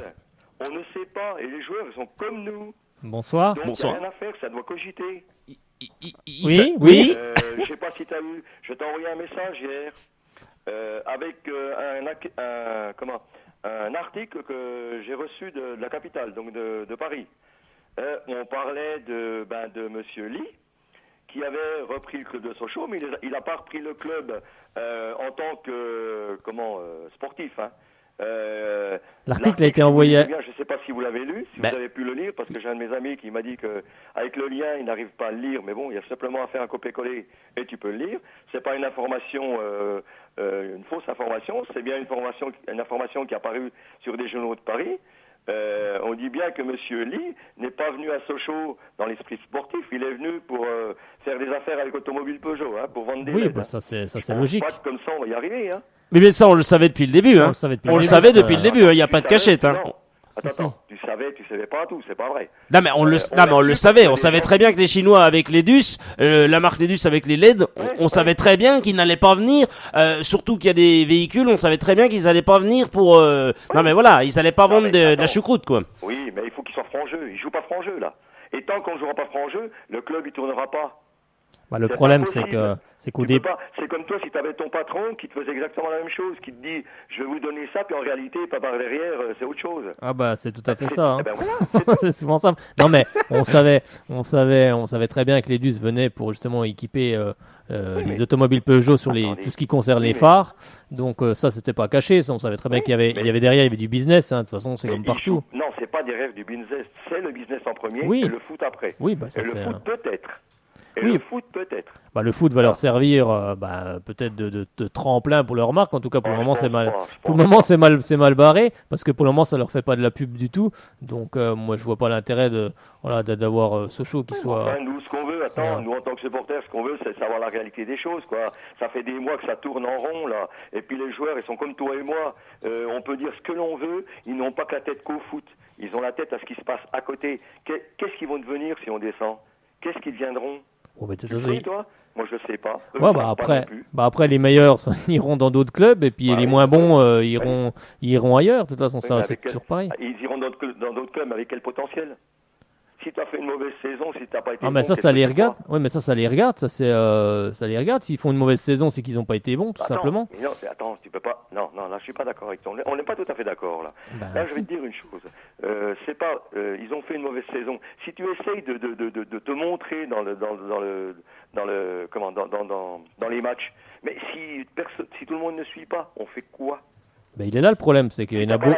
Si t'as pas la tête au foot, faut qu'ils arrêtent le foot alors. J'ai regardé le dernier match là. Non mais il faut qu'ils arrêtent le football. Ah oui, mais moi je sautais sur ma chaise parce que je me suis dit c'est pas possible. Non mais voilà, quand on n'a pas la tête au football, on change de métier et puis on arrête. Ah, faut pas dire ça. Si, moi je suis là-dessus, ils ont quand même la chance de faire ils ont la chance de faire un métier extraordinaire quand même, comparé à quelqu'un qui est en usine. Oui, donc, je pense qu'à un moment donné, s'ils ont pas la tête au foot, ils peuvent arrêter. Il faut arrêter, voilà, c'est comme non mais c'est comme si un agriculteur, il a pas envie de se lever le matin à 5h du matin pour aller traire les vaches. Et à un moment donné, il faut qu'il arrête, faut pas qu'il y aille du tout. J'ai fait 42 ans chez Peugeot, je sais ce que c'est. Oui, justement. Tu sais, je me suis assez battu plusieurs fois. On avait un forum sur les Républicains qui n'était pas filtré. Actuellement, tu peux plus dire ce que tu veux sur les Républicains. Oui, ça c'est vrai. Actuellement, c'est des bignes oui. Ils disent ce qu'ils ont envie de dire. Mais si tu as envie de dire quelque chose qui est en train de contrecarrer parce que l'équipe s'est mal comportée, parce qu'elle a mal joué, parce qu'il y a un joueur qui n'a rien voulu foutre, tu n'as pas le droit de le dire, ça. Après, on peut critiquer les performances. On peut critiquer les performances des joueurs. Ah bon? Heureusement. Tu montreras dans quel est, ici à la radio, ici, moi j'ai toujours, je n'ai pas là pour juger la personne, on est là pour critiquer la performance du joueur. Oui, donc là, on a le droit de critiquer les performances du joueur. Ça se faisait avant. Et moi, je te défie de trouver maintenant. Maintenant, non. Chaque fois qu'on écrit ou que j'écris, parce que c'est vrai que des fois, je m'aperçois, regarde comme Etambi vient de se réveiller un petit peu. Je dis bien un petit peu, parce que c'est l'avant-dernier match. Tu m'excuseras, mais s'il serait amusé un petit peu à patienter au lieu de vouloir aller au but, on ne serait pas fait piquer le ballon, et puis ils n'auraient pas égalisé les autres. Hein. Oui, puis même sur ce match, il a quand même des grosses occasions. Il marque un très beau but. C'est le plus difficile d'ailleurs de la soirée. Il aurait pu en mettre d'autres beaucoup plus faciles. Voilà. Et c'est là où il doit progresser s'il veut vraiment être un jour, il veut jouer un jour en Ligue 1. C'est là-dessus qu'il faudra qu'il progresse. Je pense qu'il y a quand même le petit Sako qui est arrivé et puis il va le bouffer. Hein. À mon avis, il le mangera. Hein. Il est plus rapide que lui déjà. Ça c'est sûr. Il est plus fort. Il a quand même un niveau plus élevé. Hein. Non, mais c'est certain, là-dessus, il percute beaucoup plus, il est beaucoup plus intéressant.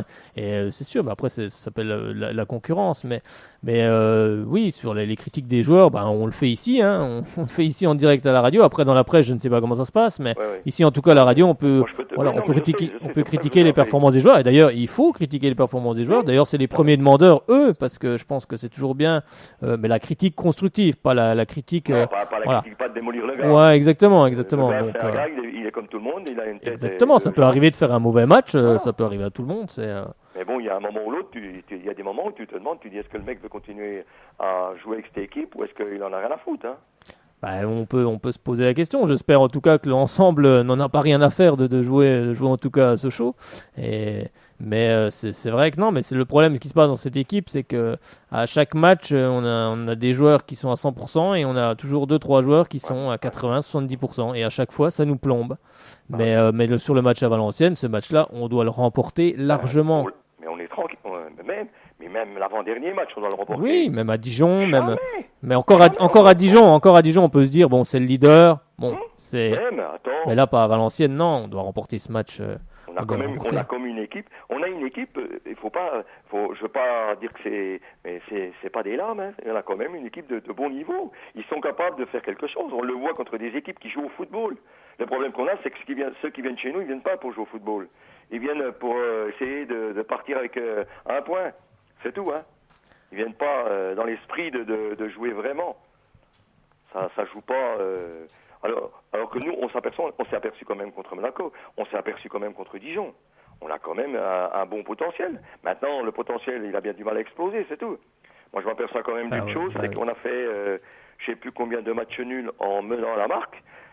Si tu calcules, mettons une moyenne sur 10 matchs, on a fait 10 matchs nuls, je crois. Oui, c'est ça. À 2 points, ça fait 20 points. Bon, j'en prends la moitié, hein, je suis pas méchant. Hein. Oui. Je prends pas tout. Oui. Hein. Eh bien, regarde où on serait. Hein. Oui, non, mais ça, là-dessus, on est d'accord. On a perdu des matchs sur des erreurs grotesques. Et encore samedi, là, le match nul, l'égalisation, elle est sur une grosse erreur de marquage. Toute la défense, elle est à la rue. Même le milieu de terrain. Il y en avait qui étaient déjà partis. Oui, c'est... oui, c'est comme je disais tout à l'heure, j'ai l'impression qu'il y en a certains qui étaient déjà dans le bus, mais parce qu'on n'est pas costaud, tout simplement. Alors après, est-ce que la mayonnaise prend pas après, il y a sans doute des joueurs qui sont pas à leur niveau, ou alors qui sont à leur niveau, ce qui est encore plus inquiétant. Mais bon, j'espère que, comme tu dis, toi, ou alors, moi je suis un ancien footballeur, hein, j'ai joué quand même, j'ai commencé à 8 ans, j'ai arrêté, dernier match j'avais 57 ans. Ouais. Je suis pas tellement d'accord avec toi quand tu dis la coupe, comment dire, la coupe c'est pas quelque chose. Si, pourtant pour moi c'est en tant que footballeur la coupe c'est quelque chose. Et le championnat et la coupe. J'ai pas dit que c'était rien la coupe. Attends, je te coupe. J'ai pas dit un professionnel, il doit jouer à tous les niveaux. C'est-à-dire c'est une coupe et c'est un championnat. C'est tout. Je sais que la priorité, comme tu dis, c'est le championnat, mais non, pour moi c'est les deux. Je veux rien savoir d'autre. Moi. Tu joues la coupe, tu te fais éliminer, tu te fais éliminer. Tu te fais pas éliminer, tu te continues. Oui, non, mais c'est pareil. Il faut avoir la volonté de dire on joue sur 2 tableaux, même si on est avant-dernier. Oui. On est des footballeurs pros, on touche un cachet à la fin du mois. Oui, non, on mais doit se déglinguer pour les gens qui sont dans les tribunes. Là-dessus, je suis d'accord. Bon, je disais simplement la priorité, c'est sûr que le moment, c'est le championnat. Mais non, le match, il faudra le jouer comme on l'a joué sérieusement contre Monaco. Puis si on doit faire chuter Nantes, si on doit éliminer Nantes, on éliminera Nantes. Comme tu le rappelais, les joueurs sont des professionnels. Et puis disputer, ça reste un match de Coupe de France, un quart de finale de Coupe de France, c'est quand même pas rien. Certains n'en referont peut-être plus. Voilà. On peut pas savoir, donc non, il faut jouer ce match sérieusement et ça peut apporter en plus derrière une bonne dose de confiance si jamais on vient à passer Nantes. On l'a vu quand on a été joué contre Dijon, que ça avait amené quand même un petit plus. Donc j'espère que ça amènera ce petit plus contre-tour, mais non, on doit jouer chaque match sérieusement. Ce sont des professionnels, c'est leur métier, comme on disait tout à l'heure, c'est leur métier. Donc ils doivent se défoncer. Hein. Attends, exactement. Excuse-moi du peu, mais si tu avais un salaire comme ça, je crois que moi je serais premier à me défoncer. Hein. Exactement, un salaire et puis surtout la chance de faire un travail quand même merveilleux parce que c'est quand même plutôt sympa. Donc vis-à-vis d'un gars qui travaille à la boîte. Exactement, ils ont quand même beaucoup de chance. Donc après, ils sont aussi donné les moyens d'arriver là.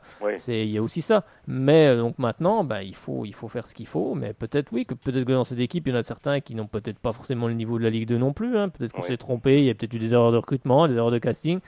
C'est arrivé par le passé. Je pense que oui, comme tu dis. Ou alors, tout simplement, la mayonnaise ne prend pas. Après, on peut très bien avoir des très bons joueurs, mais finalement, la mayonnaise ne prend pas. Oui, mais c'est ce que je te disais tout à l'heure. Si elle ne prend pas, il y a quelque chose. Il y a un problème psychologique. Et le problème psychologique, il peut être aussi qu'on ne sait pas où on va. On ne sait pas où le FCSM va. Oui, mais je pense que les joueurs n'ont pas besoin de s'occuper de ça. On leur demande de se concentrer sur le terrain, pas sur ce qui se passe à côté. Oui, mais après, même si on leur dit tu ne dois pas t'occuper, il n'y a rien à faire. Ça oui, c'est sûr. On est tous pareils. C'est sûr, mais après, ils ont des contrats. Bon, je pense pas que les Dus va s'en aller comme ça du jour au lendemain. En tout cas, on verra. Puis s'ils s'en vont, moi, je pense qu'il y aura quand même quelqu'un encore derrière. Si tu as l'occasion, lis l'article que je vous ai envoyé. Oui, mais j'avais déjà un peu survolé l'article. Voilà. Mais après, c'est sûr qu'ils sont... Relis bien le texte. Tu verras ce que ça veut dire. Oui, bah c'est sûr que Monsieur Lee Celui qui est rentré là-dedans, qui a été fouiné, et à mon avis, il a soulevé un lièvre. Oui, bah après on verra ce que ça découlera. C'est vrai que cette saison, c'est vrai qu'il y a des choses qui se passent en coulisses. De toute façon, on savait très bien que ça. Non mais d'accord, on connaît pas tout. Mais il y a aussi un organigramme à trouver dans ce club parce qu'on n'a toujours pas de directeur sportif, on n'a toujours personne à la cellule de recrutement. Oui, voilà, il y a que Philippe Reschke, hein, donc effectivement. Là-dessus, on peut aussi se poser des questions. Après, on savait très bien que les dirigeants chinois ne connaissaient rien au football, donc ça allait être compliqué. Mais peut-être aussi qu'on leur a dit que tout allait bien. Ça, on peut pas savoir ce qui se passe en interne au club. Peut-être qu'on leur a dit que tout allait bien. Oui, que ça, recrutement, ça allait aller. Oui. Après, on peut pas savoir. Ça peut arriver qu'il y ait aussi ça. Il y a beaucoup de choses. Après, si vraiment ils ont pas les reins solides et tout, bah faut qu'ils s'en aillent. Oui, puis c'est pas possible. Hein. Je suis d'accord avec toi. S'ils n'ont pas les reins solides, faut qu'ils s'en aillent. Je reste toujours sur un. Tu sais, je vais au match, je suis abonné depuis des années. Je vais au match, mais j'ai toujours. On en discute tout le temps avec les copains. Il y a rien à faire. Oui, bah c'est sûr. On se dit où on va. De toute façon, depuis que Peugeot nous a lâchés. De toute façon, on savait très bien que ça allait être compliqué. Après, on peut encore s'estimer heureux qu'il y ait eu cet actionnaire. Cet actionnaire qui nous rachète pour le moment et qu'on arrive à passer devant la DNCG, même si Peugeot a remis de l'argent quand même dans le club pour assainir. Excuse-moi, je te coupe. Hein. Je suis peut-être chiant, mais... Non, mais il faut. On est là pour débattre. On est là pour débattre. Monsieur Lee vit sur les acquis de Peugeot. Oui, c'est pas fini, hein. bien sûr. Oui. Sur nos acquis. Pas l'oublier. Oui, Peugeot a remis. On vit pas sur les chiens encore. Ah non, pour le moment, ils sont tranquilles pour 2 ans. Ils sont tranquilles pour 2 ans, les dirigeants chinois. Les budgets sont faits pour 2 ans. Voilà. Donc, on verra ce qui va se passer. Déjà, si on se maintient cette année, on va déjà voir ce qui va se passer cet été. À la fin de la saison. Peut-être qu'ils s'en iront, tout simplement. On ne sait pas. Peut-être qu'à la fin de la saison, ils vont jeter l'éponge. Et on ne sait pas du tout. C'est vrai que c'est toujours des choses où... Voilà, on a des gens, ils ont une mauvaise image à la tête du club. Hein. Bon, je parle pas de Monsieur Lee, moi je le connais pas. Enfin, je le connais pas. J'ai eu l'occasion de le rencontrer, il est très poli. Bonjour monsieur, tu vois. Oui, ils sont pas. Oui, après, ils sont pas. Les 2 autres, j'ai été surpris par celui de Mulhouse là. Chapeau, hein. Si t'as l'occasion de le voir un jour, tu verras. Celui de Mulhouse, c'est-à-dire. Comment il s'appelle là? Bernard Gengini. Hein? Bernard Gengini, non, je sais pas. Non, pas Bernard Gengini, non. Celui qui est venu de Mulhouse, là. Mounir Jawa, mais il est pas là, il est pas dans l'organigramme, ce monsieur. Hein. Ouais, ça, je suis pas si sûr que toi, parce que moi, je l'ai vu. Disons oui, non, mais il vient, effectivement, mais... C'est un ami de Monsieur Lee. C'est un ami, voilà. Pour le moment, il est pas dans l'organigramme du club. Alors, mais voilà. Aussi. Oui, voilà, c'est un peu... Oui, non, mais effectivement. Pas de bons conseils. Peut-être aussi. On va dire s'il lui donne des conseils en ce moment, c'est pas les bons en tout cas. Voilà, vu ce qui se passe, comme l'équipe tourne, c'est pas les bons. C'est peut-être pas les bons. Donc forcément, oui, il est dans l'entourage du club et oui, il est quand même présent quand même. Hein. On se demande vraiment, on se demande ce qu'il vient faire, ce qu'il fait là, quel est son rôle justement. On attend toujours des précisions sur le rôle de ce monsieur au sein du club, ce que Monsieur Lee n'a toujours pas précisé. Donc après c'est sûr qu'on verra comment la situation va se décanter, mais c'est vrai qu'on se pose beaucoup de questions. Et comme toi, je l'espère. Hein. De toute façon, pour le moment, on n'a pas le choix. Pour le moment, on le voit assis à côté du président dans la tribune d'honneur, là, on boue. D'ailleurs, il y a 2 matchs, hein, ils avaient mis les Joey Reader ont commencé à dire on ne veut pas de truands chez nous. Hein. Oui, tout à fait. Mais il y a eu une motion de défiance de tous les clubs clubs de supporters. C'est que oui, quand on voit cette personne n'a rien fait pour le moment de forcément répréhensible, hein, donc. Non, mais si tu as un passé derrière et puis ce passé il est monté à la surface. Il y a eu des. Pas bon. Oui, il y a des choses, que Monsieur Lee doit s'expliquer. Bon. Pour le moment, c'est vrai que c'est compliqué un peu à tous les niveaux, mais déjà en premier, il faut déjà sauver le club, hein, qu'on reste en Ligue 2. Après, si Monsieur Lee n'a pas les reins solides pour subvenir à un club professionnel, il faudra qu'il s'en aille tout simplement ou qu'il revende le club. Après, tu sais, moi j'ai des méfiances quand même. Je veux pas être pessimiste, hein. Mais je sais pas, je me dis, ce gars-là, il est bien capable, on a tous des jeunes comme Fuchs, tout ça, des bons jeunes, il est capable de vendre, de récupérer un petit peu ce qu'il a mis, puis de se casser. Je sais pas. Après, il faut que les jeunes soient bons aussi. Bah attends, on a des bons. Oui, hein. Fuchs, oui, mais bon. Fuchs, il est titulaire depuis qu'il est Oui. rentré. Hein. Oui, tout à Jeanne fait. de Ça en fait- Fuchs, effectivement. Voilà, ça en fait un. Il est abattable, le jeune. Hein. Ça en fait un. Donc après, il faut quand même. Les autres derrière, hein. S'il veut vraiment Oui, récupérer c'est de pas l'argent, non plus, hein. déjà va falloir que l'équipe elle remonte très très vite au classement. Oui. Et pour la saison prochaine, parce que là cette année c'est fini, mais il faudra vite que l'équipe remonte au classement, ce qui voudra dire clairement que nos jeunes joueurs sont dans les premières Il places reste plus et que 10 jouent matchs, très bien. hein. Déjà qu'on se sauve, de toute façon il faut se sauver tout simplement. Ouais, il nous faut Oui. au moins une vingtaine de points, si c'est pas plus. Si ce n'est pas plus, Ouais, effectivement. il faut qu'en tout cas qu'on accroche la 17e place. La 17e Bah place. voilà, hein, on va pas se mentir, si on peut finir 17ème, Voilà, Albert ça- Cartier aura réussi sa mission. Ça sera En parfait. tous les cas, Antoine, on vous remercie infiniment. Merci. Avec grand plaisir, on vous souhaite une puis, moi excellente aussi. soirée à Ouais, du bonne côté de soirée. Grand-Charmont. Allez, Sochaux, hein. Et allez Sochaux, Bah oui, quand Sochaux, même, bien allez sûr. Sochaux. Ils en ont besoin, Ah oui, les jaunets bleus. Évidemment. Bonne soirée, puis merci. Allez, Avec bonne grand plaisir, soirée, à Antoine. bientôt. Vous rappelez quand vous le souhaitez. À bientôt, Antoine. Et ben voilà, un excellent moment. C'est bien, ça débat et Ah c'est oui, on très très bien. parle rachat du club, Exactement. les gens qui gravitent autour du club. Exactement. On se pose- Donc, c'est- on peut se poser aussi des questions et vous pouvez vous en poser. Eh bien, 03 81 50 67 51 03 81 50 67 51.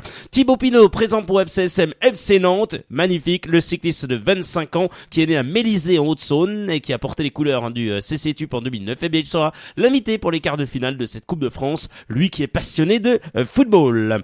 FCSM FC Nantes, qui va arbitrer cette rencontre? Eh bien, c'est Tony Chaperon. Ah, Monsieur Carton Chaude, comme je l'appelle. Il sera assisté de 4 arbitres. Exactement. Et il y a du bon monde. Il sera assisté de Alexandre Viala, qui a déjà arbitré. Mickaël Lamouche, lui, n'en a pas arbitré J'espère qu'il va en pas la centre. prendre, la mouche. Je l'espère. Ainsi que de 2 arbitres assistants supplémentaires. Nicolas Raville, qui nous a déjà arbitré. Et Saïd Njemi, qui nous a également arbitré. Pas forcément. Oui, c'est vrai. Le dernier match qu'il a dirigé lors de la saison, Tony Chaperon, en 2013-2014, avec Hervé Renard à la tête des jaunes et bleus, eh bien, c'était la 16e journée de Ligue 1. Le FCSM s'était incliné face au Stade de Reims, 2-0. Et puis, le match du FC Nantes qu'il a dirigé cette saison, eh bien, ça avait donné 2 buts partout. C'était face aux Girondins de Bordeaux. La suite de l'émission, effectivement, avec, tu en as parlé de la CFA d'Eric Elie. Voilà, il a mis Camara, Colasso, Sessenba, Vivian, Souprayen, Ramaré qui était capitaine, qui faisait son retour, Martin François, où d'ailleurs vous allez gagner son maillot le jeudi 17 mars, tirage au sort en direct avec Thomas, l'un des créateurs de la page FCSM ITW. C'est en partenariat, il sera là. Martin François sera à l'écoute, ça va être très très sympa. Il y a beaucoup qui demandent comment on peut voilà, s'inscrire. comment on peut s'inscrire. Alors vous vous inscrivez sur la page FCSM ITW puisque c'est voilà, c'est leur idée. Donc effectivement, et ils en font profiter la radio, ce que je trouve vraiment agréable. Donc je remercie vraiment la page. Effectivement, donc tirage au sort avec le plus grand des plaisirs avec Thomas. Alors vous vous inscrivez tout simplement, vous allez liker FCSM TW, vous mettez 3 noms dans le commentaire en dessous où vous verrez où il faut gagner bien sûr le maillot, et puis vous likez également le statut, et tout simplement eh bien ça sera nickel. Alors je finis avec ça, Béranguer qui était là également, qui faisait son retour, Caceres, Robinet, Thuram, enfin il y avait vraiment du beau monde. Ouais, c'est bien Ramaré. Ramaré a fait un très un bon match apparemment, très bon match. Ouais. J'espère qu'il va vite revenir dans cette équipe socialienne. Et ben pourquoi pas mercredi face comme à Nantes. Béranguer, d'ailleurs. Exactement. Leur expérience va nous aider. 3 socialiens avec les U16 français pour un tournoi aux Pays-Bas, et effectivement l'équipe de France U16 va disputer un tournoi aux Pays-Bas du 7 au 14 mars 2016. Les Bleuets rencontreront successivement le Danemark, l'Italie et les Pays-Bas. Lionel Rouxel, le sélectionneur national, a retenu à cette occasion le gardien Adrien Lhéritier ainsi que les défenseurs Mathis Kuntz et Alexandre Alexandre Nsakala et non Nsakaka, c'est pas grave, qui figure dans l'effectif U17 du FCSM. Pardon, excuse-moi à toi Alexandre. Le FCSM est le club le plus représenté avec le PSG grâce à ses 3 joueurs sélectionnés sur les 20 retenus pour ce tournoi. Allez, on va accueillir sans plus attendre Bernard rapidement 1 minute, parce qu'ensuite on va quand même donner les résultats du championnat de France de Ligue 2, et puis vous dire également simplement, je vais la donner tout de suite parce que ça va pas être fait sinon. Niort, les Chamois niortais n'ont plus d'entraîneur. Régis Brouard a été licencié après 5 défaites et 3 nuls lors des 8 dernières rencontres. Le manager général Karim Fradine et le président de la SASP Joël Coué ont décidé de retirer à Régis la responsabilité de l'équipe première, peut-on lire eh bien, le nom de son remplaçant n'a pas encore été dévoilé. Du côté de Toulouse, en Ligue 1, Francis Gillot, ex-entraîneur du FCSM, va entraîner les Toulousains. Donc, avec René Lebello et bien entendu Alain Bénézet. On va voir s'il va sauver le soldat Toulouse. Et puis Martel, Martel qui veut dégager Mamadov. Effectivement, incroyable mais vrai, hein. C'est un truc de fou.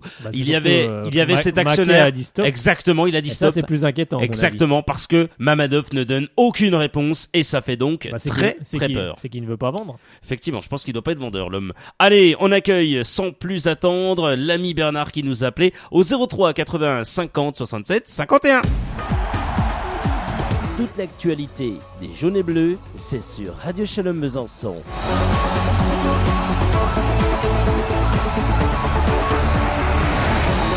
Allez, on accueille Bernard. Bonsoir à vous, Bernard. Bonsoir, Guillaume. Comment ça va, Bernard? Tout se passe bien? Du côté de la Haute-Saône? Ouais. Fraîchement. Ah oui, Bernard. Non, allez, le FCSM qui, encore une fois, une 10e fois, eh bien, se font toujours rejoindre. Hein. Ça devient rageant, hein, Bernard. Hein. Ah, c'est très rageant, parce que Toko, il doit jouer le match avant. Il a au moins 3 balles du 3-1. Ah, c'est pas au moins, il en a 3. Oui. Il en a 3. Ouais. Il a 3 balles, notamment une ou deux en contre, et effectivement, il n'arrive pas à les mettre, et ça devient rageant. Ouais, non, mais c'est vrai que c'est rageant, quoi, parce que prendre un but comme se faire rejoindre comme ça, bon, un match nul, c'est mieux d'avoir perdu, mais on n'avance pas, quoi. Exactement. On aurait pu sortir de la zone, c'est du fait que c'est qui est devant une senior, je crois, Wagno. Oui, c'est ça. C'est les Chamagnortais qui ont perdu, notamment leur entraîneur, effectivement. Oui, j'ai entendu, oui, on aurait pu passer devant Niort, on aurait pu mettre Niort dans la charrette, quoi. On aurait pu prendre 3 points qui nous auraient fait beaucoup de bien la réception de Nantes en Coupe de France et surtout le déplacement à Tours, quand on a 2 déplacements d'affilée. Donc c'est vrai que ces 3 points auraient fait beaucoup de bien et auraient été mérités vu la physionomie du match, mais toujours pareil, à la fin on fait des cadeaux. Bon, Valenciennes nous en a fait un. Comme on est très sympa du côté de Sochaux, on en a refait un avant de partir, avant de prendre le bus. C'est sûr. Mais comment dirais-je, je pense que ça aurait été Sacco, ça aurait été au fond, je pense. Après, voilà. Après, on peut pas savoir. Il y a aussi le gardien, il y a beaucoup de choses. Mais en attendant, Sacco n'était pas aligné sur le terrain, donc c'était Carlton Cambi qui a eu des occasions. Mais il y en a eu d'autres aussi qui ont eu des occasions de but. Hein. On a eu quand même quelques occasions. Pas mal d'ailleurs, mais finalement, comme d'hab, on n'arrive pas à tuer ce match. À 3-1, le match il est fini. On serre un peu, même à 2-1, il fallait blinder et faire tout pour garder ce résultat. Donc être concentré à 200% sur le but de Valenciennes, on n'est pas concentré du tout. Les 4 joueurs se font avoir. Slidger arrive à se démarquer et à prendre tout le monde à revers. Et ensuite, on sait ce qui est advenu. Mais on sait ce qui s'est passé. Bernard, on va devoir assez rapidement lâcher l'affaire parce qu'en fait, l'émission va se terminer, il va y en avoir une autre qui va démarrer dans quelques... Vous faites du rap, c'est pas grave. Mais on peut pas parce que on peut pas faire de rap, c'est pas pour moi, c'est pour l'émission qui arrive après. Avec Élie Guillon notamment, oui, effectivement. Par contre, ce que je vous invite à faire, c'est rappeler jeudi, mais très très tôt. Vous rappelez à 18h sans aucun souci et si bien sûr pas d'invité, il faut écouter l'émission et si pas d'invité à cette heure-là, on devrait avoir un joueur de tour, hein, effectivement. Avec notre charmante demoiselle du service communication qui est superbe également, donc qui devrait nous avoir sans problème. On est en train de voir entre 2 joueurs, entre Brian Bergogneau et également Geoffrey Malfleury, donc ça pourrait être très très sympa également.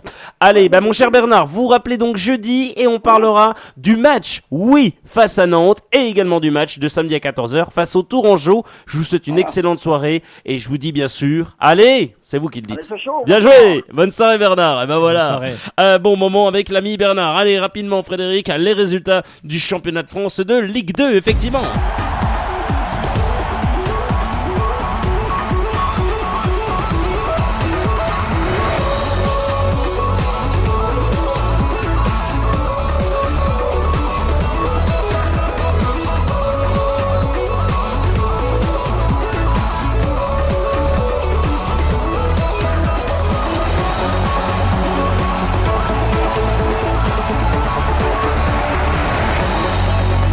Allez, les résultats du championnat de France de Ligue 2, forcément, on va vous les donner sans plus attendre. Il y avait notamment de nombreux matchs, il y en reste un ce soir, vous le savez. Évian-Tenon-Gaillard qui va affronter cette équipe du Racing Club de Lens. C'est à 20h30 et ça se passe au stade de l'Hélice Bollard. Les résultats ils sont simples. Le Red Star a battu les Nîmois 1-0. Ça c'est la bonne opération pour le Red Star, pas la bonne opération pour Nîmes.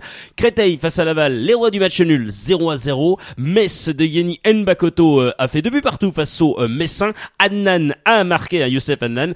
Bourg-en-Bresse, Péronas s'est incliné face à Clermont Foot 2-1. Et non, il n'y a pas l'ami Famara Diédiou dans les buteurs. Le Paris FC face à la JOCR. Le Paris FC, effectivement, a bien été tenu en échec sur sa pelouse 2 buts partout. L'AC Ajaccio face à l'équipe de Nancy.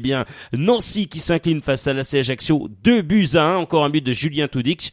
Et Dijon qui a cartonné face à Tours, prochain adversaire en championnat des jaunes et bleus, 3-0. Et puis Niort, qui a perdu son entraîneur. Pourtant, ils ont fait 0-0 face au Havre. Je rappelle que les Havrais sont quand même pas mal, ils sont quand même 4e. Tu fais 0-0 contre le 4e. Non, on limoge l'entraîneur des Chamois niortais, Régis Brouard, qu'on avait reçu ici dans cette émission. Donc on a une pensée forcément pour lui. Il vient tout simplement de perdre son travail. Donc pensez à vous, Régis Brouard. Voilà, Frédéric Chevassus, cette émission touche à sa fin. On a été très très heureux une nouvelle fois de vous accompagner. On se retrouve avec grand plaisir jeudi à partir de 18h jusqu'à 19h30 pour votre émission Soyons Sport, Club Sport pardon. Et puis forcément on reviendra sur le match du FC Nantes. On parlera de l'avant-match face à Tours avec, on l'espère, un invité, forcément un joueur de cette équipe de Tours.